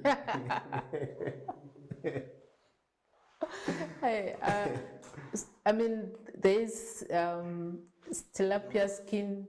I've had people ask me and say, what about the tilapia skin? But this is a study that has so far been done in South America. It hasn't yet go through all the phases of testing for us to start using tilapia skin. But I know also it's a favorite delicacy. It's rich in protein, so people will not want to buy tilapia without its skin. But I know when science proves that it's effective, it will also be used. Now we'll go for a short break, and from there we'll give you stories of how people are punishing children using burns. This message is from the Ministry of Health with support from partners. You are watching the Doc Talk Show. You are watching the Doc Talk Show. This message is from the Ministry of Health with support from partners. Welcome back, viewers. We are still talking about burns care at our only burns unit at Shirudu National Referral Hospital. I was just giving you a story that we've had a group of children that when they pick money, because currently we have a grandmother, had left some food and had gone out. So the child, a 7-year-old girl, served this food and had to eat the food. So when she came back, she was so angry, tied both hands, and then pushed it in fire. So both hands are now like this, and the child is unable to hold anything, has lost the little finger, and this is 4 months that the child is being brought to the hospital. So it's very sad, because this can't go to school, has only 2 digits on each finger. She's not able to write. So reconstructing and repairing this child will take forever. As an adult, you cannot condemn somebody in such manner. And I think we've seen several before where fathers, a child stole 1,000 shillings and he got to the hand and pushed it on fire. That's so that you don't steal again. It looks a simple act, but it is like you've killed the child's future. So I think we need to think about what we do. Burns is not a weapon that we carelessly use for punishing children. And we were talking about skin graft because this child will have to have several skin graft, and my colleague had already started talking about skin graft. Skin graft simply means it's a procedure that we do to try and get the deep wound to heal. So it's a procedure that is done in the operating room, and before this patient is taken to the operating room, we must make sure we have identified that there is an area that we are going to harvest skin from. And commonly we harvest from the thigh because it is easy to use the machine there, and it is also easy to dress it. So when we identify that, we discuss with the patient to know, because where you remove the skin heals by itself, you don't need to graft it, but it leaves a scar, and this scar in some people is better, in some people it may look so obvious. So once you have consented and the patient has accepted, or the guardians have accepted, we must make sure that the blood level is okay, and this patient is taken to theatre. Once the patient is taken to theatre, is given an anesthetic drug, which popularly is known as caliform, and this patient goes to sleep. Once the patient is going to sleep, the surgeons or the doctors scrub to make sure they are very sterile, they will not transfer. They dress and cover their mouth so that the bacteria does not fall in the wound or fall on the skin. So we have machines that we use. The first thing we do is to harvest the skin from the normal place. So this skin, the knife or the blade that we use to harvest the skin are very sharp. They are single use. So, and it has millimeters on them, and it depends on the depth of the skin you need. You can adjust on that knife the millimeter or the thickness that you want. And then to harvest that skin, you at least have to be two. You cannot do it alone. One person has to stretch the skin, and the other person has to hold the knife and harvest the skin. So you get one nice long sheath. That is first stage. So after you've harvested it, you have to put it in a solution that is similar to the body. The same ones we put in the drip, so we put it there for a few minutes, and then after that, it goes through another machine which is called a mesher, and the job of that skin is to enlarge, because if the wound is 3 size of this hand, like 2 of them like this, you don't have to harvest the same size of skin. You might, if you can harvest 1 and then you pass it through a machine to the times 2, so that this one can now cover an area that is for 2 of the skin. And these machines are very expensive, and most of them are found in a very few hospitals. It is free in Chirudu. The patients don't pay for it, although it's very expensive. So once we have meshed the skin, we then clean the wound and make sure that the wound is very uniform. So we scrape it so that it's all at the same level. Of course, the patient is not feeling pain. They are either asleep or we paralyze halfway so that the area is not paining. So once we do that, clean the area of the wound very aggressively so that it's very clean and nice. Then you put the skin over this wound, and once you've put the skin, you have to fix it down. You can either fix it with the staples, which are like stapling paper, but we have special staples for skin, or you can stitch them. And once you have stitched them down with thread, they are now laying firm, because for them to survive in the first 24 hours, fluids which are rich in food has to come from the wound to the skin. So you have to make sure that this skin is not moving. So you fix it, and then you cover it and tie it in that place. And the patient will not move that area at least for 7 days, because blood vessels will develop from the wound to the skin. And that happens about the 3rd to the 4th day. So if you move it, then you will disrupt those small vessels there. So you keep the patient resting. After 5 days to 7 days, you can then open the dressing to see if the skin is still alive. Where you removed, it is very thin, so the skin grows back by itself. It regenerates and you don't have to graft it. And both these are now 2 wounds, so you have to make sure that this patient is well hydrated, so they are drinking a lot, make sure their blood is good level, and make sure they are eating well, because this graft you have put here needs to eat to survive. And once it has taken, where you harvested heals within 10 days if there are no complications.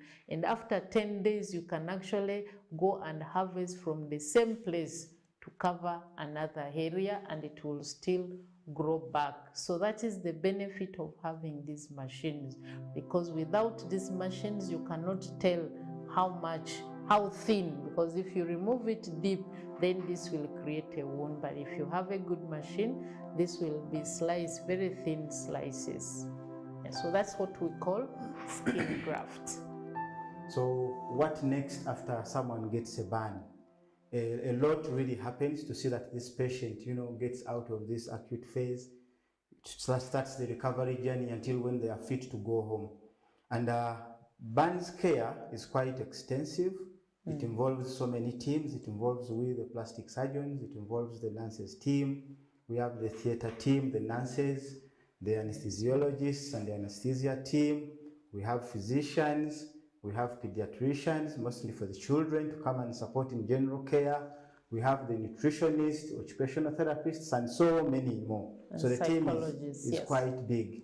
However, when someone gets a burn, our care targets at restoring the functions of the skin. And like Dr. said, fluid loss is one of them. So how do we compensate for that? We try to rehydrate using standard calculations. How much fluids you need, we try to replace that volume. And also, the skin is responsible for temperature regulation. So to make sure that the patient keeps warm, we make sure that we dress these wounds on time so that the patient can keep warm and not die from hypothermia, which is very low body temperature. And we also try to see that pain is well managed so that the patient doesn't have to traumatize the wounds more, itching, scratching the wounds, rolling down. So we try to make the patient as comfortable as possible through our pain management strategies. And then also as the wounds start to heal, they put a lot of metabolic requirements on the body. So the patient has to be fed adequately. And not just regular feeding of breakfast, lunch, and supper, but there should be a specific nutrition program, very high protein diet for this child, for this man, for this lady, so that at least the body receives what it needs to rebuild back the skin and to rebuild back the different components that have been damaged. So feeding is very, very important in managing a burns patient. And if you miss out on that step, patients lose a lot of weight, they become so small. And when you get malnourished, on the other side, also the wounds don't heal. So it's a very, very core component in our management of burns patient. And then also the mind. When someone gets burnt, they always regret, why did I leave the candle burning? Probably it's a one-off, kept petrol in the house. They keep regretting, why did I leave petrol in the house? Or, why did I leave a kettle of boiling water on my veranda? My kid is burnt. So it involves a lot of psychological torture, and all these can go away with patient engagement through counseling sessions with a counselor.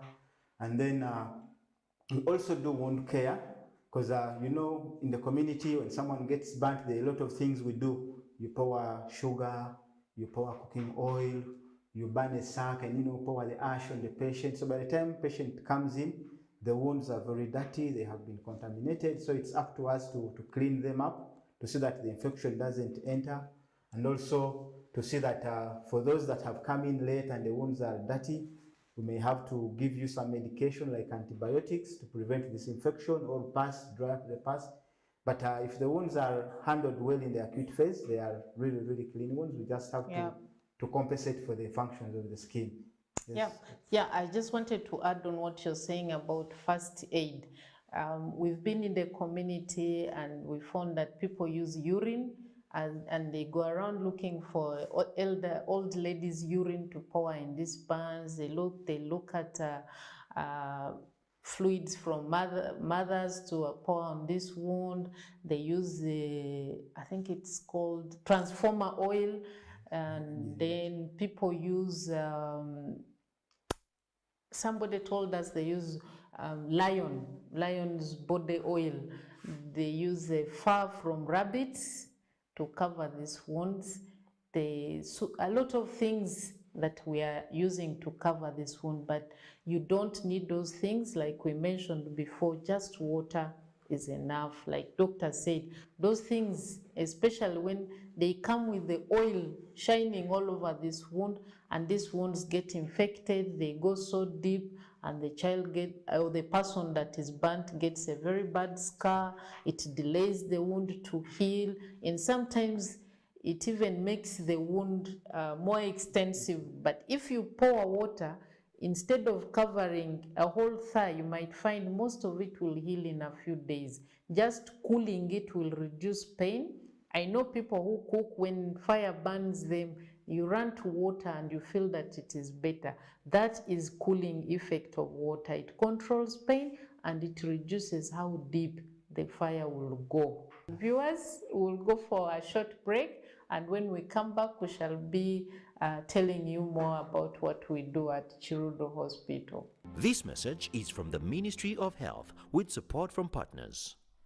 You are watching the Doc Talk Show. You are watching the Doc Talk Show. This message is from the Ministry of Health with support from partners. We are still talking about the services that we offer at Chirudo National Referral Hospital, particularly the burns and plastic unit. We've been talking about burns care because majorly our cases are burns, but we also offer breast surgery in collaboration with the Uganda Cancer Institute. We do plastic surgery for breast cancer, and we have different types that we do. For the patients that present with breast cancer early, they will have their initial investigation and treatment at Cancer Institute. Then they refer to us to do what we call oncoplastic surgery. It basically means that the plastic surgeon in the early stage will only remove the segment of the breast that has the tumor, and then rearrange this breast so that it still looks a normal breast.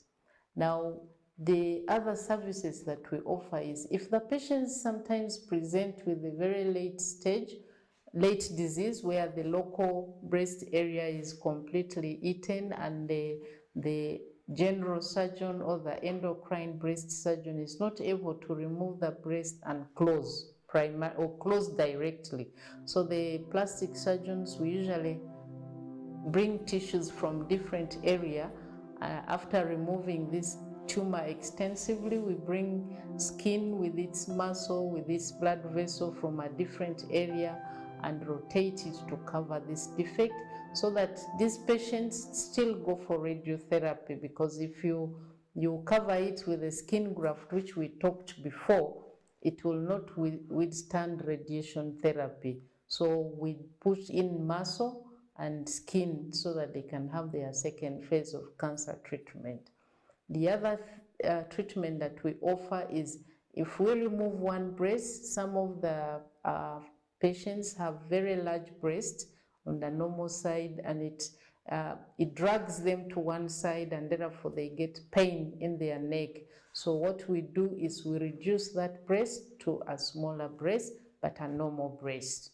And of course, the other thing that we do is when they have had breasts completely removed, finish radiotherapy, finish chemotherapy, we can make for them a new breast using their own body tissues if they so wish. So those are the services, and these are all free for the patients that have had cancer. Of course, even cancer in other areas that are quite large and extensive, you still need a plastic surgeon to be able to remove that tumor and then reconstruct or repair the defect.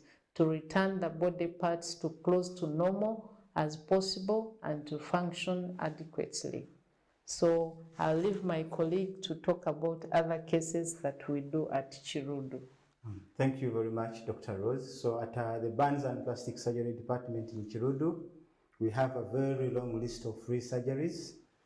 To mention burn surgeries, breast cancer surgeries, we do cleft lip and cleft palate surgeries, we do scar management, we also do reconstruction, patients that have had accidents, they have the bone is exposed, a very deep wound. Yeah. We do surgeries to try close those wounds.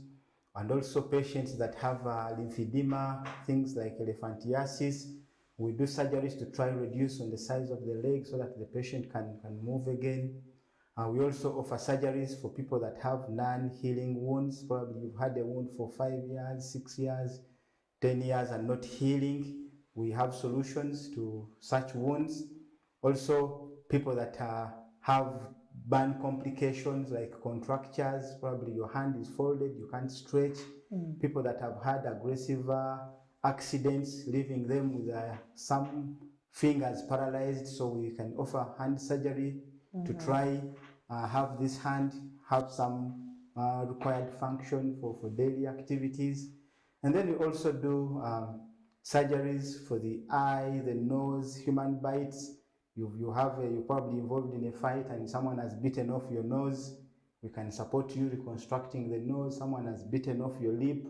We can support you with, repairing such defects. Yeah. And also if you have wounds in sensitive areas like in the face, you want, to do some improvements. Probably you have a scar in the face that looks ugly. You want to have it modified. We can help you with that. And a lot more. The list is very, very long. We also do research to try and improve care of patients with burns. So currently we are doing a research, international research on improving care of treatment of burns. We also have a training center for plastic surgeons in Uganda. I think we have the largest center for training in East, Central and Southern Africa. So most of the students for plastic surgery within this region all rotate at Chirudu, ranging from 1 month to 1 year.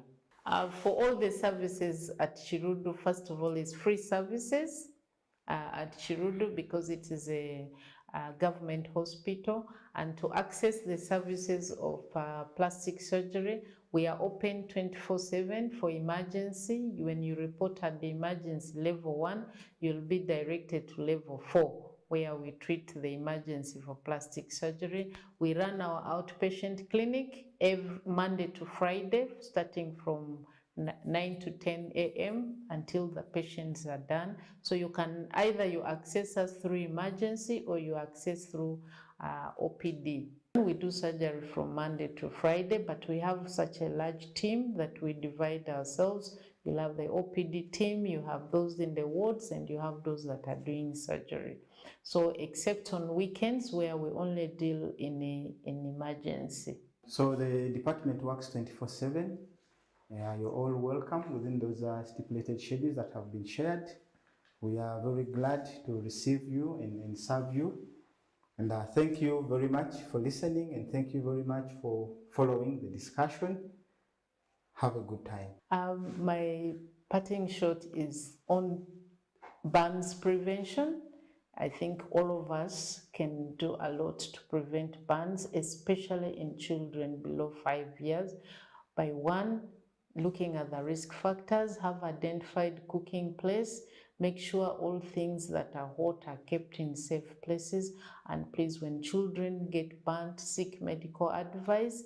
You'll be guided on how to treat these patients, and we do respect the VHTs that send us patients from the urban areas in Kampala. We appreciate your work, and I know that once we prevent burns, we are going to prevent a lot of disability, because post-burn contracture is one of, I think, maybe the highest number of children with disability is from burns. If we can protect children, we'll reduce markedly disability in children.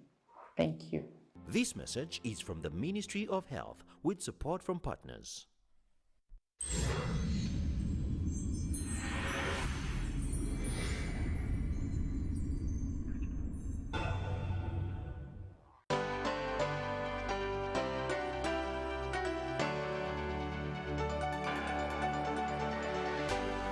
UBC, inspiring Uganda.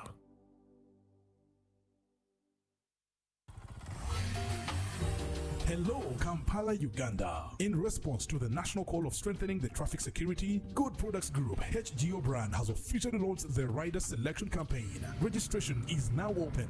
Visit www.riders.hgo.com. Complete your registration now for a chance to win exciting prizes including motorcycles, exclusive HGO gift boxes, and official rider vests, all while promoting safe riding awareness. This is how to participate. Pay the registration fee, invite 3 friends to form a team of 4, and your registration fee will instantly be refunded. Begin your journey of honor today. Don't miss this opportunity. Join the challenge, promote road safety, and become a pioneer rider. For details, visit the official Good Products website at www.hgo.com or call toll free 0800-335-555 or visit our offices at Kingdom Kampala 3rd floor to register now and win prizes worth millions. Hello, hamjambo. My name is Twea. Welcome to Swahili with Twea. Let's continue with personal pronouns in their plural form. Tuendelee na viwakilishi nafsi katika wingi. Sisi. Sisi. We. Sisi ni walimu.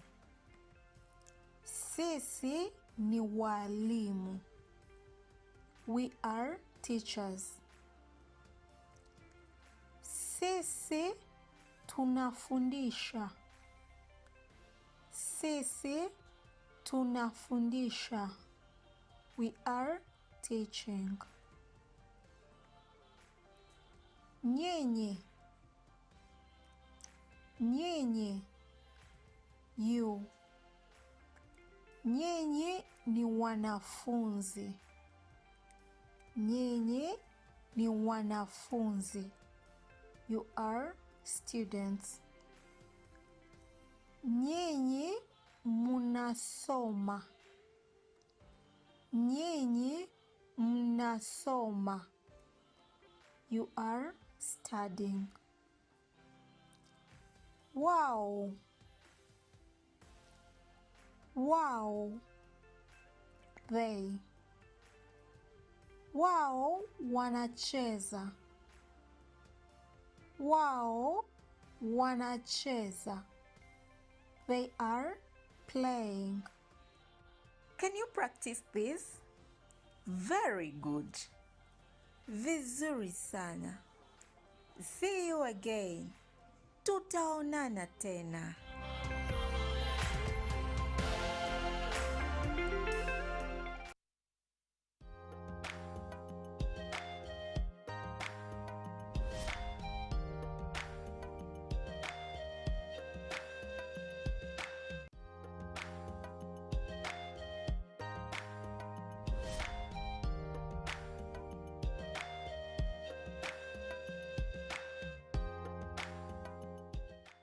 Welcome to Super Soul Sisters. My name is Jamila Oluka and you're watching us here live on UBC TV Inspiring Uganda. I'm so happy to be here yet again with another miss. The way I enjoy hosting misses because they come with a lot of vibe, they come with a lot of things.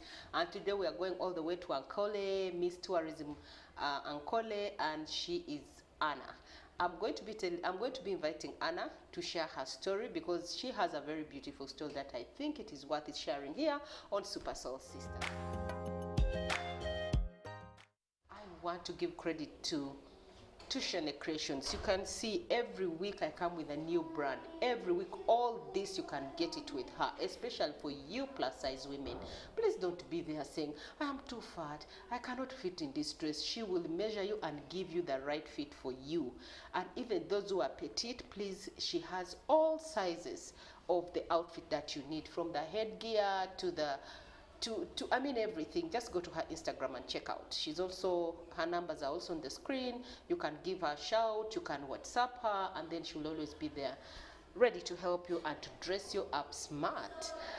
With that said, I want to also remind you that UBC Super Soul Sisters program runs every Wednesday, 9 p.m.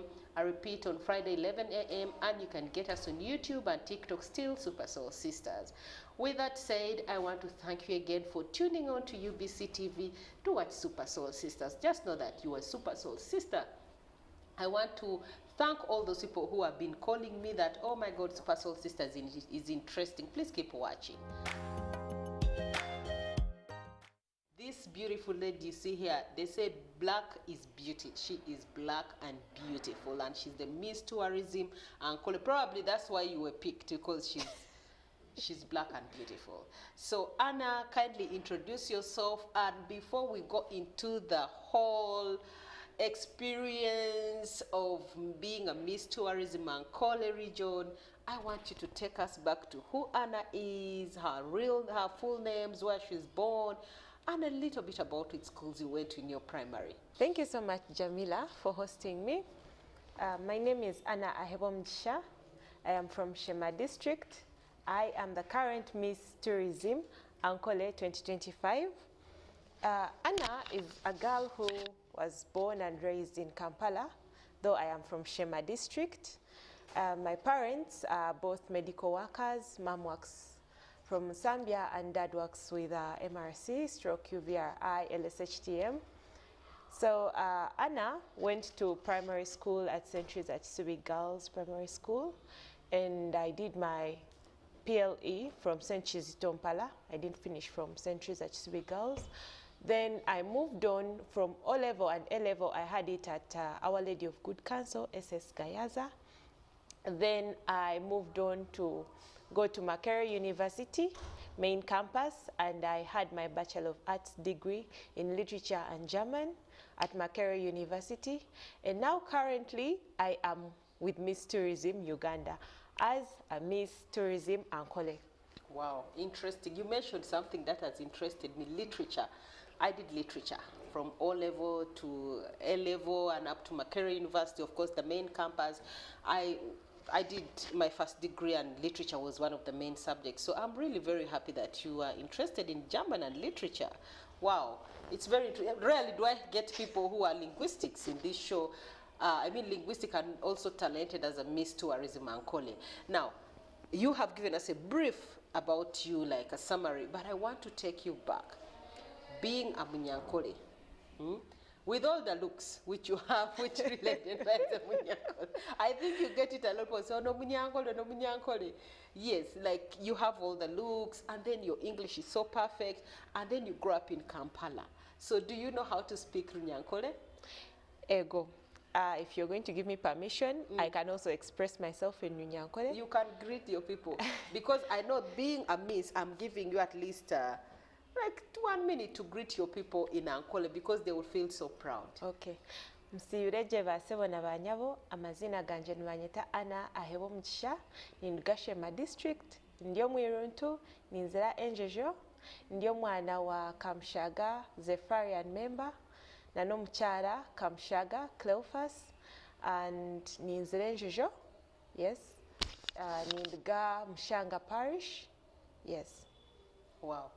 I've only heard Muchala. The rest, I imagine it is greeting. I am the daughter of Mr. and Mrs. Kamshaga, Zepharian member, and I am a granddaughter ndio mwijukuru wa Omujenzi Kamshaga Joseph. The late. Yes. Omujenzi. Yes. That word is. I was in Rwanda one time, and we're doing something. At times saying, Mujenzi, like the late so and so's place, and Lord so.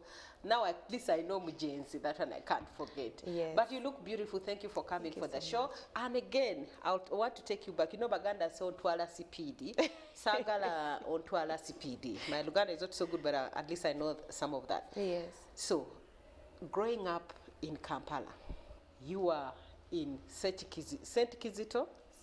I was at Chisubi Girls, but then I did my PLE at St. Kizito. Okay, so you were at primary. Were you in a day school or a boarding school? I was in boarding. was in boarding. You were in boarding. Yes. From P1. From P1. Wow. So you were like me. I was also in boarding from P2 up to Makerere. You were in a hostel and then you were in boarding. So no wonder you are. You managed to get that crown, because it needs people who have been in an environment which is a bit organized. So you being in boarding from P1, I didn't go to boarding in P1, P2 is elite. So how was it like being in boarding and not having time to be with your family so much, only holidays, which is about 3 to 1 month? How was boarding life in St. Teresa? Okay, boarding life was a bit, let me say, a roller coaster. Because when you join a new environment, you're excited. Yeah, I was eager to meet new people, new students, fellow age mates, because I knew I had people I'm going to play with, run around, not like how you would be at home jumping in the chairs and they tell you, if I find you jumping in the chairs, I'm going to finish you off. Yeah. But then, of course, as you're advancing, you find that things start to become a bit challenging, especially academic-wise. I wasn't really so good, and it's not something that I am going to say it stopped me from going to get what I want. So this one time in primary 4, I remember I wasn't so good at mathematics. But you know how to count money. I know how to count money. I think that is something that God said, you fail X, find the value of X and Y, but at least know the value of 1,000. Why do they still study board maths meanwhile? Yes, they still do study board maths, surprisingly, because at times when my brother comes back with homework, I tell him, you go and consult your phone, because me, those AI things, yeah, but if there are other things, I am okay to help you. Okay. Sciences, please. Me and sciences, we are poles apart. So this one time, our teacher gives us an assignment, mathematics. I find myself having like 3 out of 10. They give us corrections again, but still even with corrections, you know, when you're a slow learner, it's not easy. Time. Yes, you need time to like, because you're not like the rest who are, and they loved students who are fast learners. For you who are always dragging around, they would want to not give you so much attention because you're wasting their time, you're draining them. But you pay money. So this one time, after me failing the corrections as well, and the teacher told me a statement that really, really hurt me.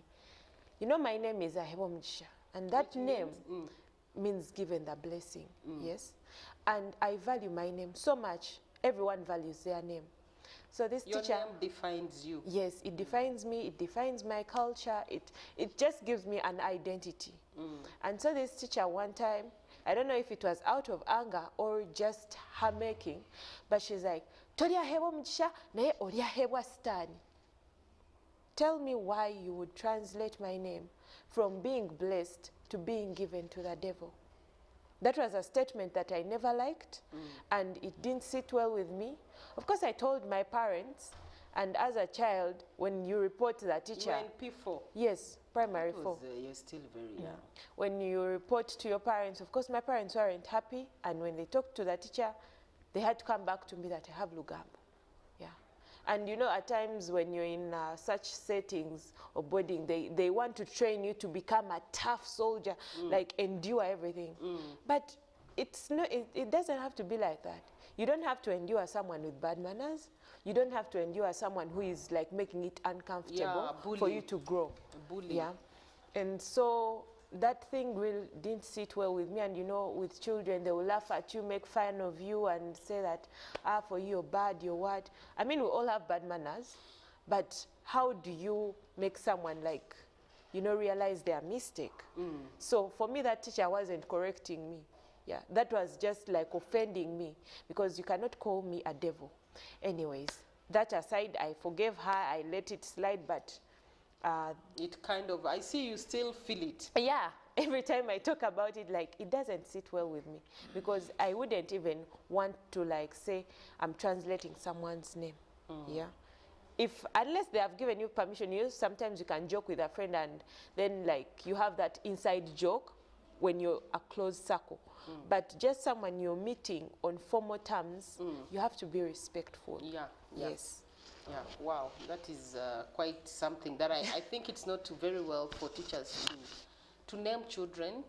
So many children go through that, and we've hosted people here who have had so many have those childhood memories that have not sat down well with them, and they have kind of defined them in a little bit affected them at an adult age. But I want you to let it go. You're beautiful. You still have, you have quite a long journey, and the future is still bright for you. But also, this does not make it right, for teachers to say that. Anyway, so that was what happened in senior, in P4. So what else, apart from that devastating situation that you went through emotionally, though, what are some of those things that you remember about primary?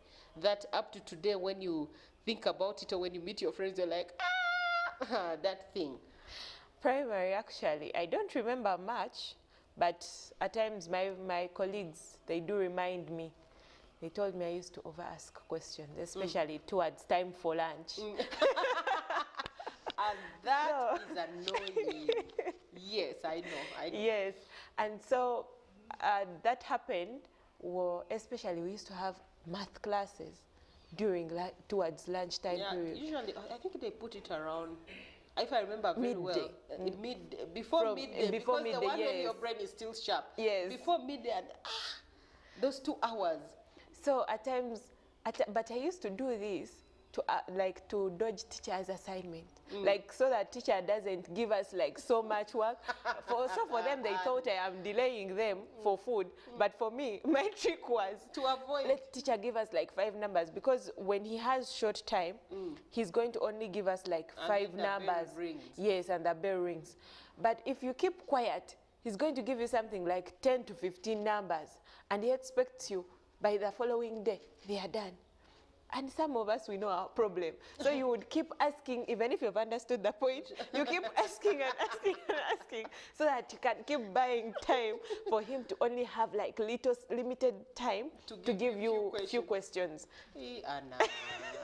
Now imagine, I'm just imagining someone who loves math and what's wrong with this girl? I want numbers. There are people who, they don't find it hard to do numbers. Yeah. They derive so much happiness in numbers than, speaking or doing theoretical work. So we understand, but even me, if I was your age, I would be saying that chick made us to go through this. Anyway, so that is one of the things. What about anything else that you still remember? Boarding life, by the way, was a bit fun, because my primary school, we were literally all the same. Much as you came from a wealthy family or... They never used to allow you guys to have... no grab, no nothing. Wow. You would come the way you are. Yeah? Yes, because they used to, of course, allow our parents to buy biscuit and juice, which they would give us during some days. Yes, but uniformity, everyone was the same. From morning routine to afternoon routine, there is no, this one is special, they have grab, this one is taking this. No, you are all the same. When it's time for porridge, you'll go for porridge. You're all going for porridge. When it's time for lunch, you're all eating the same food. And how was the food? The food was there. But food of school is always of course, nice. It's always there. I'm telling you, and for me, I was in boarding from P2. So whatever you're talking about, it's not news to me. And I was in a non school, so just know boarding. And for us, at least you're lucky that you're in Kampala. For us, we're in a war zone where when you're sleeping, you're hearing the bullets. Yeah. But still, it was so exciting to be in boarding, because for us, they used to give us a lot of milk powder milk, beef. Those days in Teso, all that was there. But still, there was war. And the issue of boarding is you'd get time to, when the other kids are going home, for you just go to the dormitory and relax.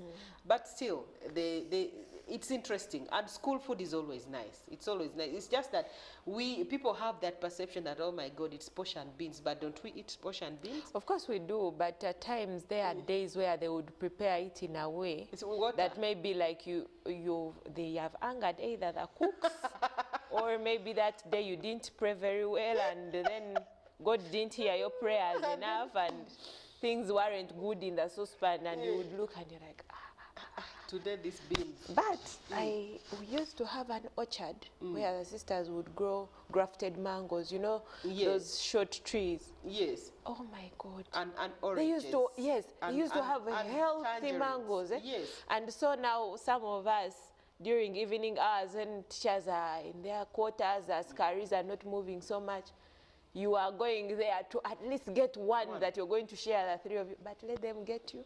Let them get you, my friend. Home. You will explain yourself. You're not home. But you would explain yourself in tongues that even the Holy Spirit himself won't intervene for you. Or you start reciting the rosary by default. Yeah, I grew everything you're saying. At least for you, you had for us, in Madra Girls and Kumi Girls, all those missionary schools had mangoes, and not these mangoes, the modern ones, the old mangoes, and then there were oranges, tangerines, bananas. So like every time, that's one thing I remember about boarding that I was, up to today I'm proud of it. They teach you the Bible. They also had like, they would give us every evening, you have a fruit. If you're not having a banana, you're having a mango. If it is the season for oranges, you're having. So it's not all bad. Yeah. There are some things which are good. Nutrition, of course, they were very good because they used to give us oranges, mangoes, pineapples, bananas, sugar canes. Truly, they used to also. Yeah. So now, you leave primary school. Where did you go for secondary? I went to Our Lady of Good Counsel Senior Secondary School, Gayaza. And that's where my leadership journey began. Okay, take us through that. So when I joined Senior 1 at Our Lady of Good Counsel SS Gayaza, I was a class captain. Then from class captain, I handed over in Senior 2, whereby I didn't have any other leadership role I assumed. Then Senior 3, I contested for health prefect, head, not assistant, because we had a setting that assistants would come from O level and the heads would come from A level.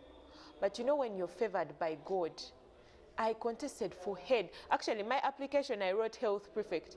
I don't know even why, instead of putting assistant. And then I handed it to our head of prefects. So I remember I'm like, let me go to Mr. Sechitoleko's office, and I reclaim back my what? My application. And you were just UNP in I was in Senior 3. Senior 3. Senior 3, that was 2017.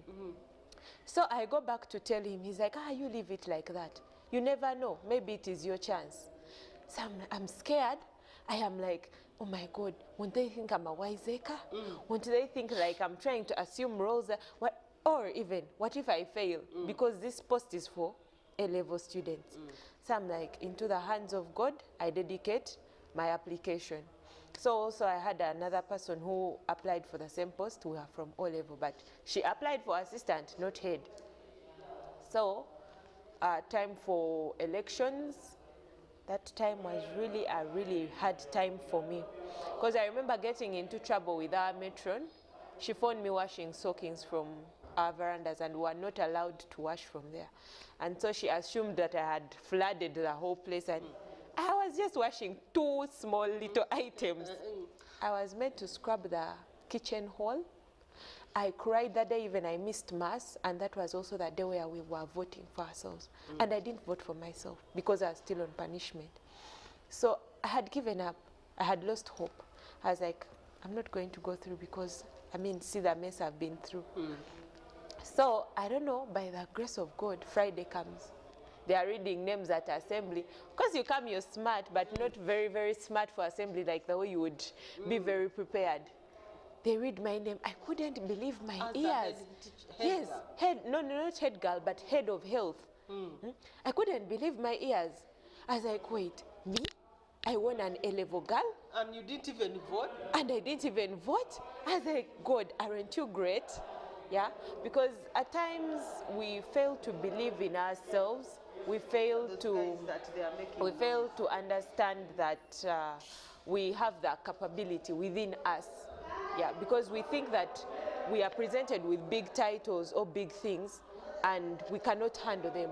But God has a reason as to why he presents these roles to us. So I took up my title and I served my term, and it was really good. Then in A-level, I became the head girl. Wow. Yes. So did you go back to the same school? Yes, I went back to the same school. But before we delve so much in boarding, but at home, because Anna, you used to be most of the time at school. So when you're at home, what would you be doing? At home, whenever I would come back for holidays, it was always normal routine. How Doing many house kids chores. are you? We are two. Me and my brother. Yes. Anna, you never used to do housework. I used to do housework. Trust me, I have a story for you. Please share that story. Because when I was learning how to do housework, that was in my primary, now VAC, P7, I remember I used not to know how to light a matchbox. I was this younger. Of course, we used to have house helps at home. But then time came and mom was like, no, you're growing up. You need to learn how to do chores. Because people have started learning chores as early as P1. For you, we are teaching as early as P7. P7. So one time power goes off. You know, you being a city girl and being daddy's girl or mommy's girl. So mommy gives me the matchbox. Please light the candle. So I hold at the real end and I am lighting like a real coward.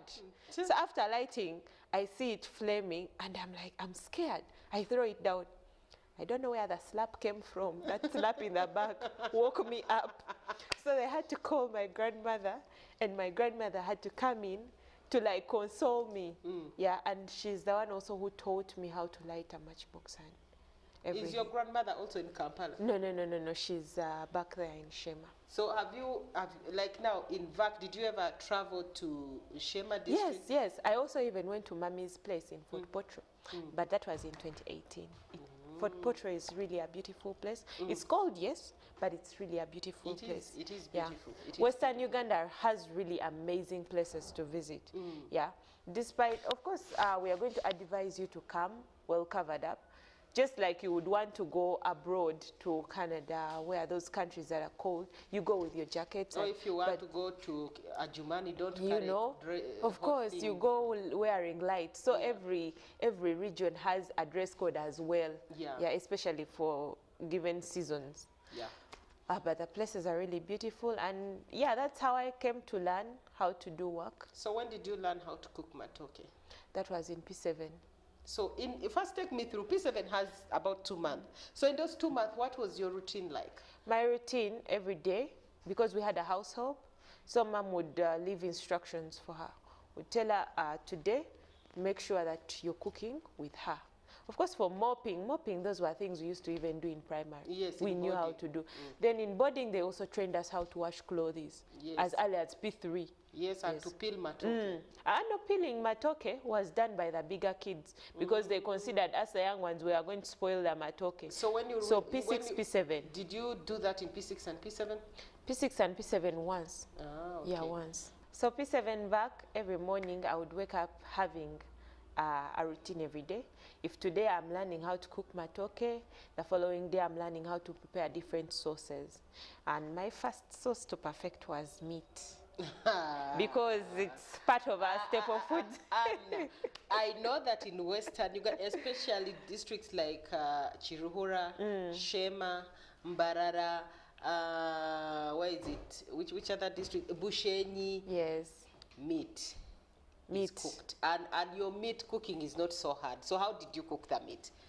Well, you know how we first light the sigiri, then you put those banana peelings, and those banana peelings are meant to give the meat an aroma, yes. So that's how I learned. At first I was scared because I would see mom holding, and then for me I want to look for a fork or maybe a huge mingling stick or maybe a spatula to turn the meat. Because for me I was scared. I was like, Mommy, your hands are going to get burnt, you're touching in fire. And then she had us saying, Omkazitasia. Like a woman never gets burnt.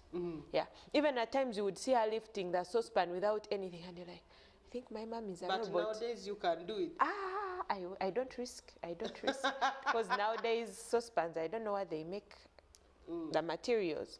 Just touch small and you're already having blisters. Anna, you're just not used to. I leave those things for the pros. Yes. So then you learned how to cook meat. Yes, I learned how to perfect my meat.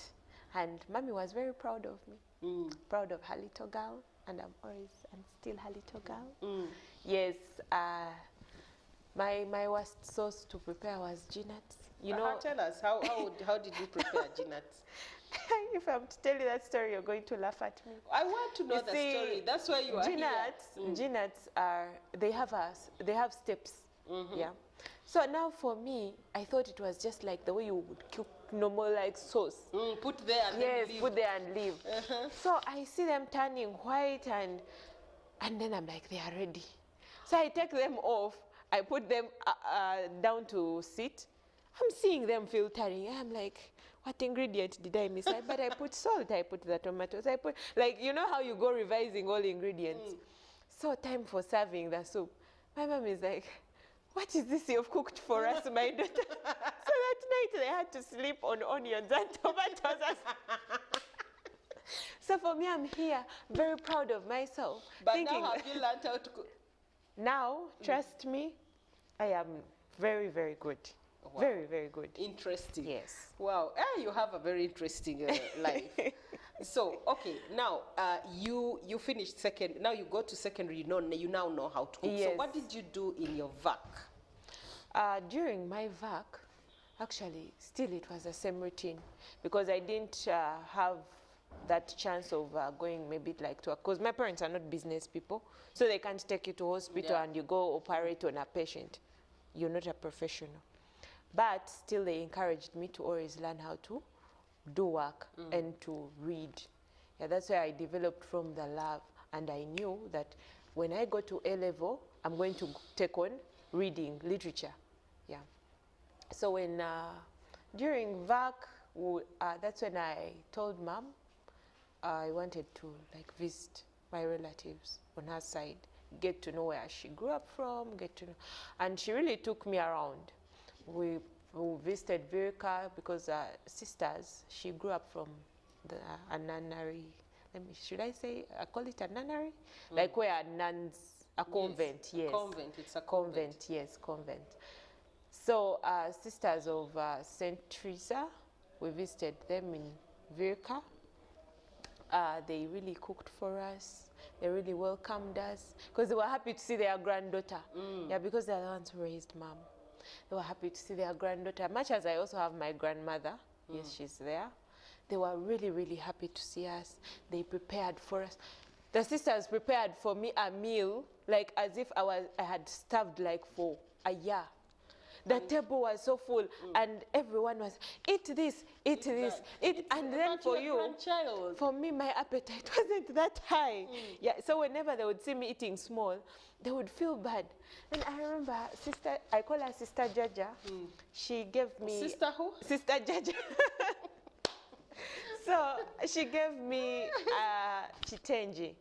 So it was so cold because I have these allergies. When it gets very cold in the morning, I always have a reaction.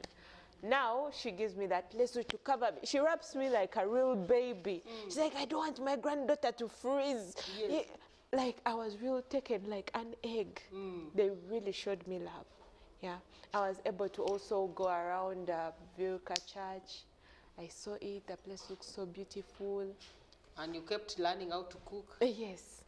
I actually mingled some kalo with So can you mingle kalo now and put in that, the one the uncles use? I'm still trying. They call it what?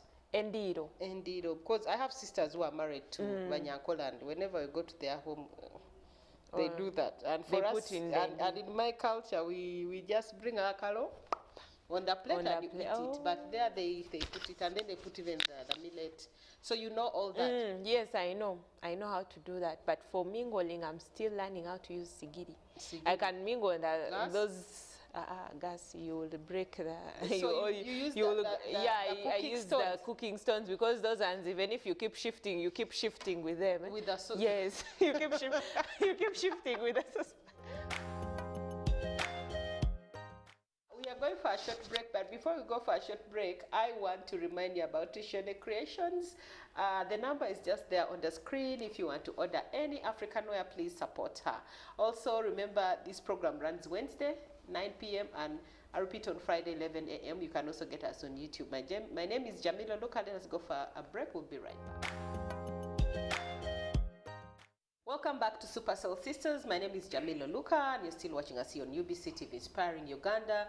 Before we went for a break, we had reached a point here with Anna, Miss Tourism Ankole, and she has such a quite very, very interesting and exciting life. Being a young person, she has learned quite a lot, and she resonates very well with her culture. I've been trying to find out if she knows how to make the kalo, and she says she knows how to make kalo very well. In Senior 6, what did you do?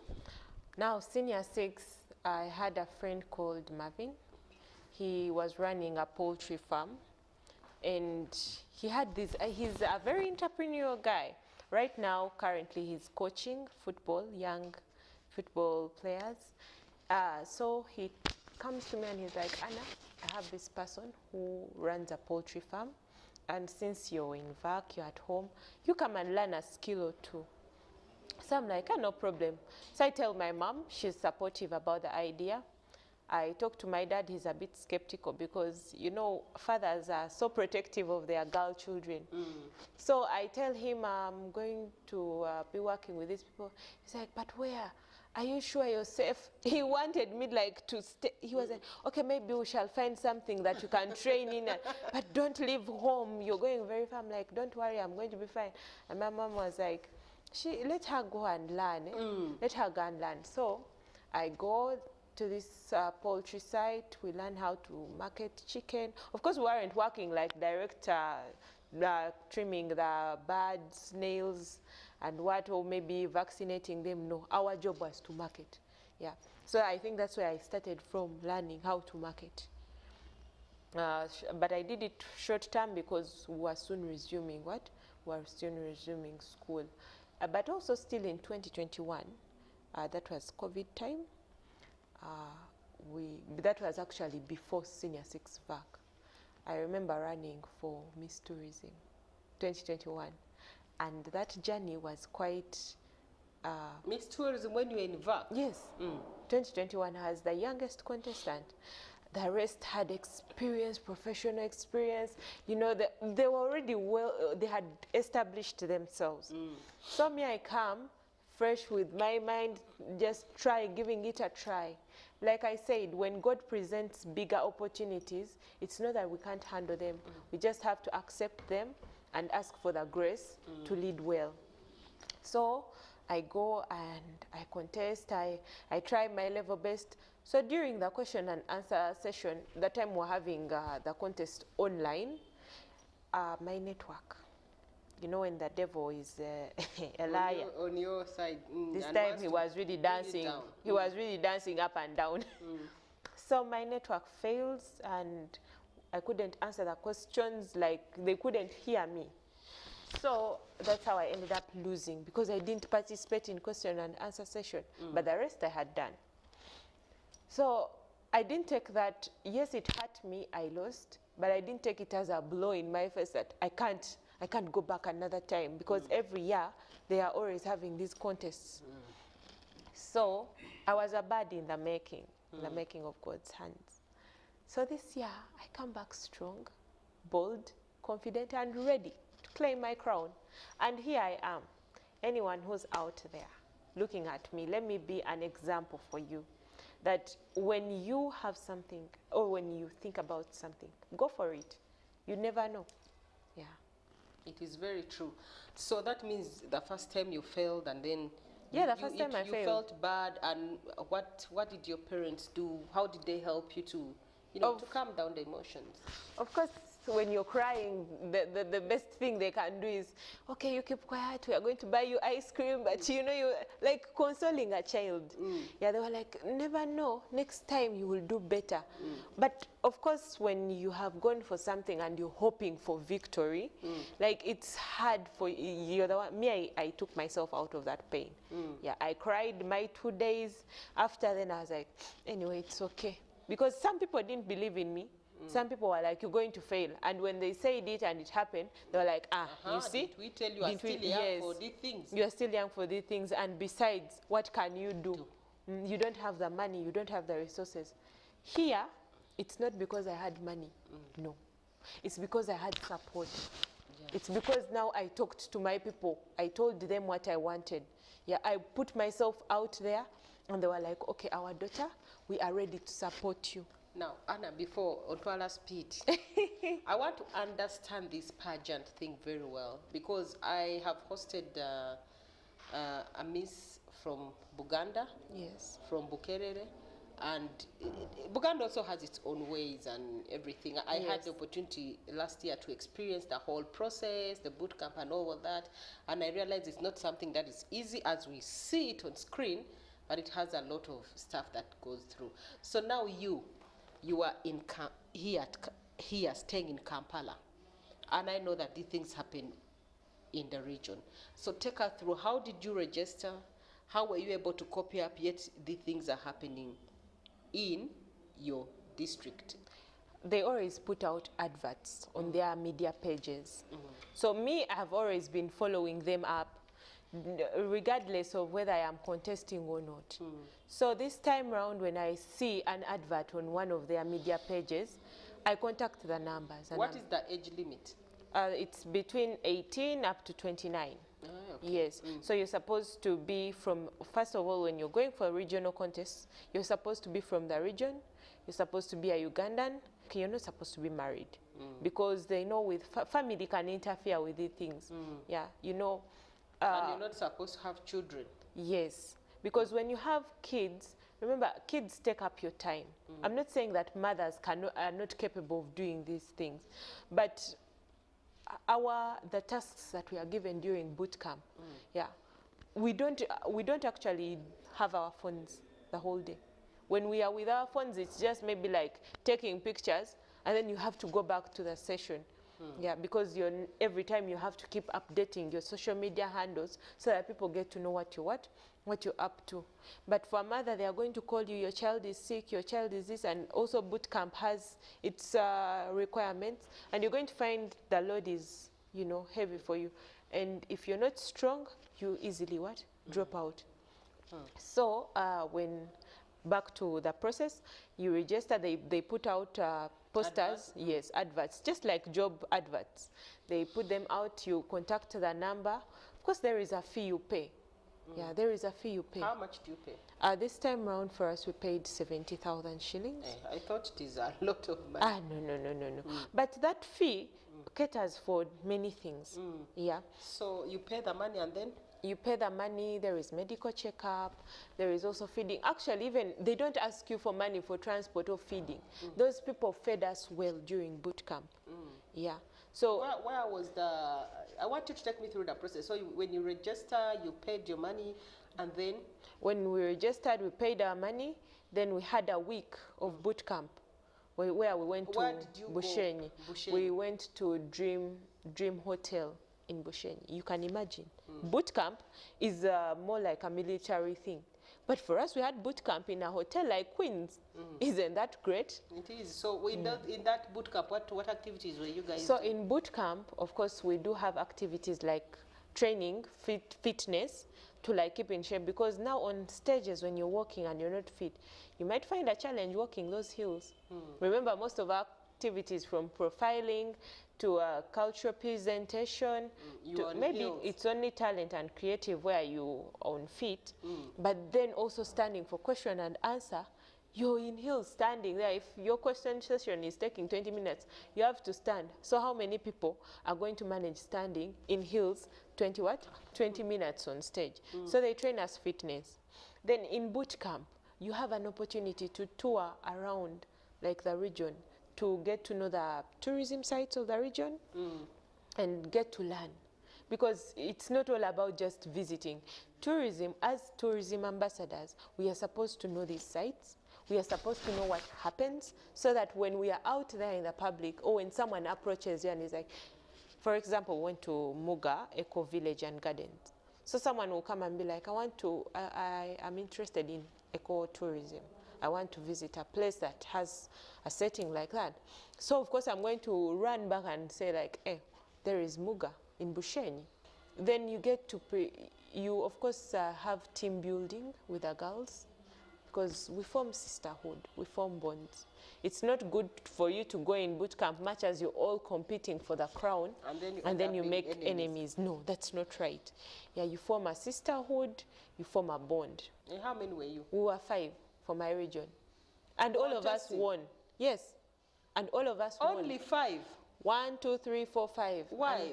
People are not interested. The advertisement wasn't done well. I am not sure about people's interest and advertising because they put out posters on their pages. Maybe the girls didn't find interest. I don't know. Or maybe some people didn't make it. They couldn't make it. You know, so at times. Where did they do auditions from? We did auditions from here in Atete. Yes, we have our office. From here. Yeah. I thought that now, until now, if you're doing it in Kampala and it is Miss Ankole, you need to take it to the region. Of course, auditions. Why we call for auditions here in Kampala? Because most girls who contest, they come from this side. You know, we come from our home areas to come to work here in the city center. Yes. So when we call upon people from maybe come and contest for regionals, some people think that you should be knowing so much about your region. No. Do you have love for culture? Do you have love for your region?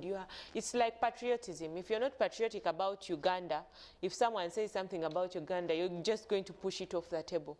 But if someone says Uganda, you'll be like, oh, Uganda, my motherland. Yeah, then you talk about it. Yes, so just now, like that. So that means only 5. Because I saw in Buganda, they do it in sub-counties, or what they call it, them SAZA. SAZA. So I remember there were about 26 girls or something. Those girls were 30, from 30 to 40 in between that 30. number. There were so many last year and even this year. This so year there are as quite well. many. And the knockout is so serious. Now, remember, Buganda region is wide. It's bigger than these other regions. So for us in Ankole, we have sub-counties, yes. But for us now... Did you have people who came from, like Bushenyi, girls who came from? We had few districts. We had from Barara City, we had from Muntungamo, actually 2 are from Barara, then we had 1 from Muntungamo, who's our Miss Heritage, by the way. Then we have 1 from Liantonde, then there is me from Shema district. No Chiruhura. No Chiruhura, no what. But we'll be calling upon them. No Rukunjiri, no Rukunjiri, no Kazo, no Isinjiro. No Fort. Now for Kabale, they fall under Southwest. Yes, Southwest, because also Chigezi area has its own people, yes. What was the price for this, for you? Well, for Ankole, I am going to say that my prize was my crown and my cash. And I am proud to say that these are gifts. Because when we look at the investments, some people don't come just to get the car and they don't want to work for tourism. Remember, tourism gives you a platform to stand, a platform to market, and a platform to put yourself out there for opportunities. Now, Miss Tourism has a car for us. Whenever you want to go into field, you call Mr. Luja, yes, our manager. He's always going to be in position to provide transport for you to go. Yes, you came with a tourism. Yes, Yeah, then they will pick you.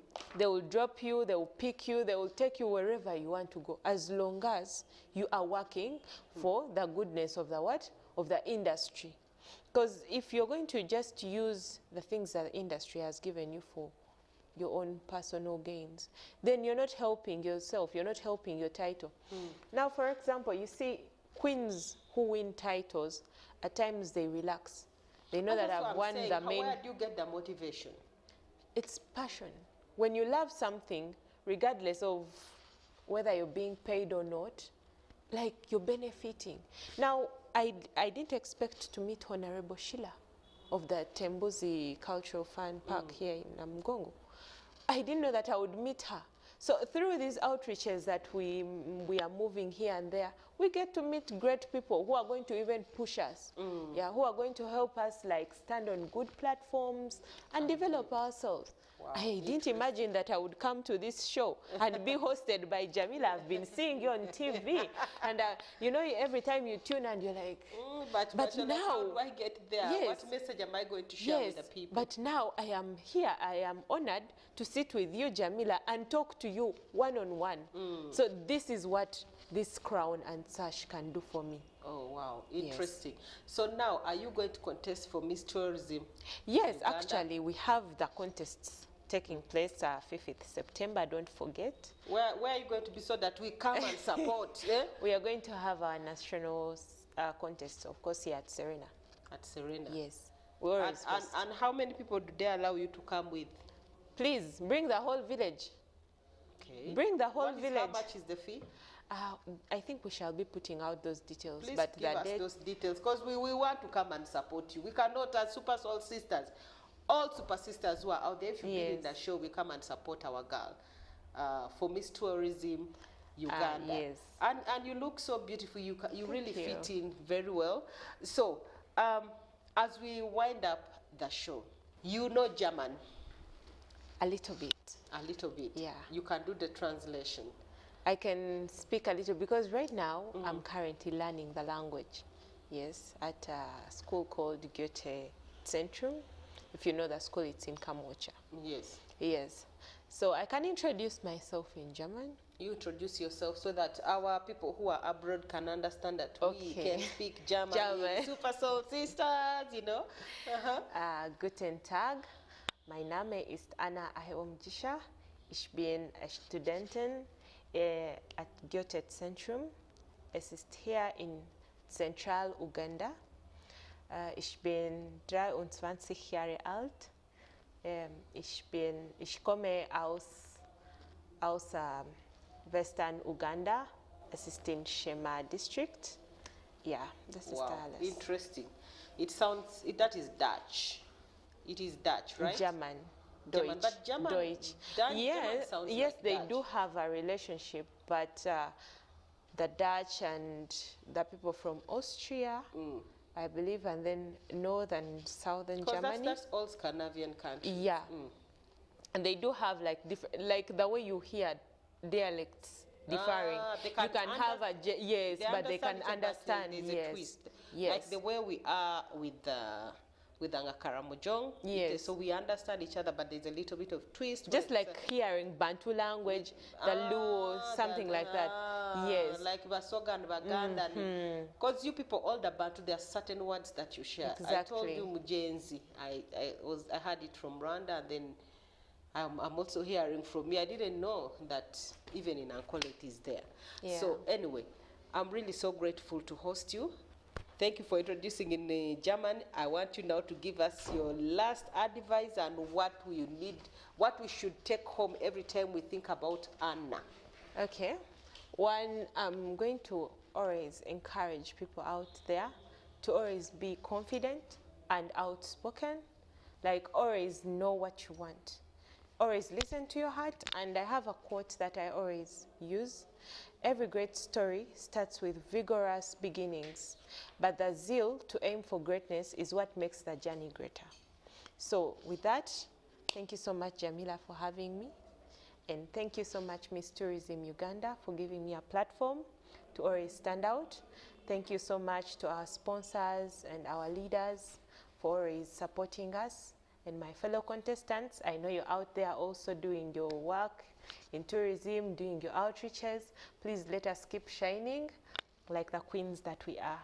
God bless you all. Wow, interesting. With all that said, I'm so happy, I'm so excited as I wind up this show. It is nice to get time to talk to the queens because it is also something that we advocate as Super Soul Sisters to make sure that tourism in Uganda goes far and beyond. So for us to have a tourism queen here from Ankole, and we've had one from Buganda, we are grateful. And we call upon other tourism queens also from Teso region, from West Nile, from Acholi region, and I don't know, from Kigezi, all round. Please make sure you come and share your story because we believe every story is unique in its own way and every story has its own inspirations and passion and something to learn from. She has given her quote, and with that said, I want to remind you again, UBC runs the show 9 p.m. every Wednesday, 11 a.m. Friday, and also on YouTube you can get us on TikTok. But also remember to support Tushone Creations with all this dressing that you see me on. We really thank her for making sure that we are always smart and looking African, the super sisters that we are. Thank you so much for watching Super Soul Sisters. In case of any advice, anything you want to share, please click on our YouTube channel, like, comment, and let us know what we should be doing next. If you have anything you want to share with us anyway. So with that said, bye-bye.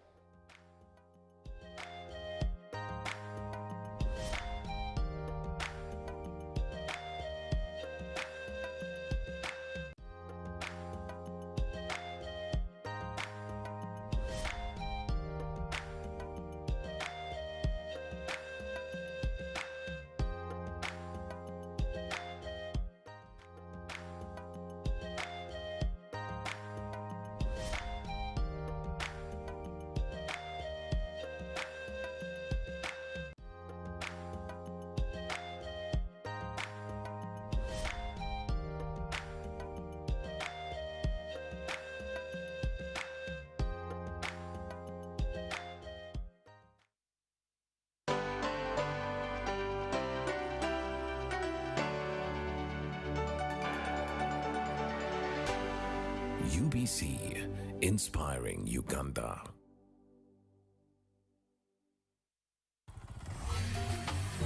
Hello, Kampala, Uganda. In response to the national call of strengthening the traffic security, Good Products Group HGO brand has officially launched the Rider Selection Campaign. Registration is now open. Visit www.riders.hgo.com. Complete your registration now for a chance to win exciting prizes including motorcycles, exclusive HGO gift boxes, and official rider vests, all while promoting safe riding awareness. This is how to participate. Pay the registration fee, invite 3 friends to form a team of 4, and your registration fee will instantly be refunded. Begin your journey of honor today. Don't miss this opportunity. Join the challenge, promote road safety, and become a pioneer rider. For details, visit the official Good Products website at www.hgo.com or call toll-free 0800-335-555 or visit our offices at Kingdom Kampala 3rd floor to register now and win prizes worth millions. In a nation hungry for truth, a world where every story matters, there exists a beacon of trust and reliability. For decades, they've been our voice and our window to the world, holding the mirror of our history. With 4 TV stations and 11 radio channels spanning 27 languages, they stand as guardians of information, defenders of truth. With Maskari Heritage Advantage, they uphold every citizen's right to reliable and free information. Their archived stories shaped our past and illuminate our present. Yet now, as new challenges arise and the world evolves, their mission faces its greatest test yet. Be part of our journey and let's navigate the unknown, uncover the untold, and safeguard our future together. Tune into your public broadcaster, for it is the intersection of trust and truth. Because to UBC, your story, and every voice matters. UBC, inspiring Uganda. He said that I blow his mind every time I'm activated. You just trying to catch a vibe. CC got you fascinated. Jump up in a brand new ride. BMW riding, baby. I ain't gonna tell you lies. That's just how we run one of the biggest live audience TV shows in the land.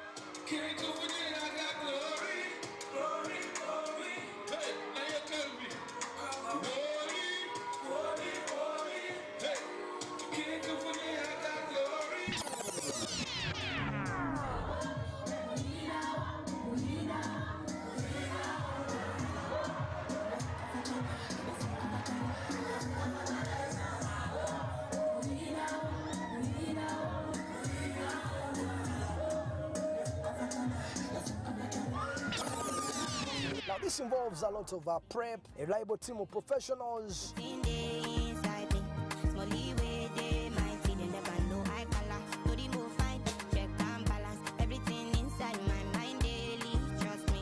A stylist. Everything for this life got balance. Evidently no gallant. Happiness deep inside of me and nothing fit to steal up. If not job life, I could job. To the people that could talk. And I need your validation. Steady on my way to the top. So I pull up like a boss. The artists.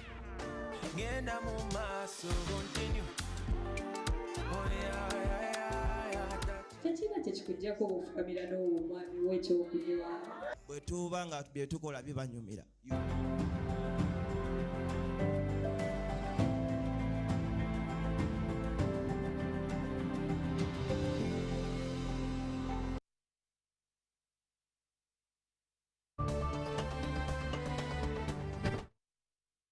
Member of Parliament for Boamba County, Wondevujo District, member of this committee. Thank you, Chair, colleagues, guests. My name is Martin Muzale, MP Uzaya, and a member of the committee. Thank you, Chair. Robert Kasolo, Ikiki County, Budaka District. Thank you, Chair, colleagues, our guests. Tembo Mjungu. I represent the people of Songora South, Kasese District. I'm a member of this committee.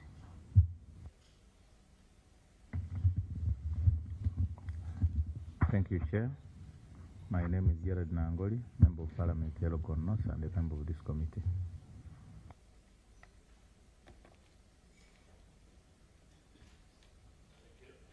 Shall we have introduction from staff?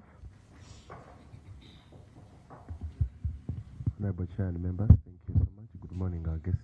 My name is Bwira Webby. I'm clerk to Park Kosase.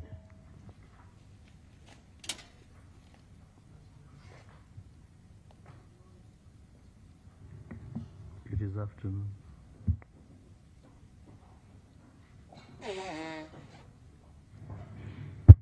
Good afternoon, Honorable Chairperson. Good afternoon, Honorable members. Good afternoon, ladies and gentlemen. My name is Olivia Nanteza Ntalazi. I'm a senior auditor with the Office of the Auditor General. Attached to the Parliamentary Liaison Department, I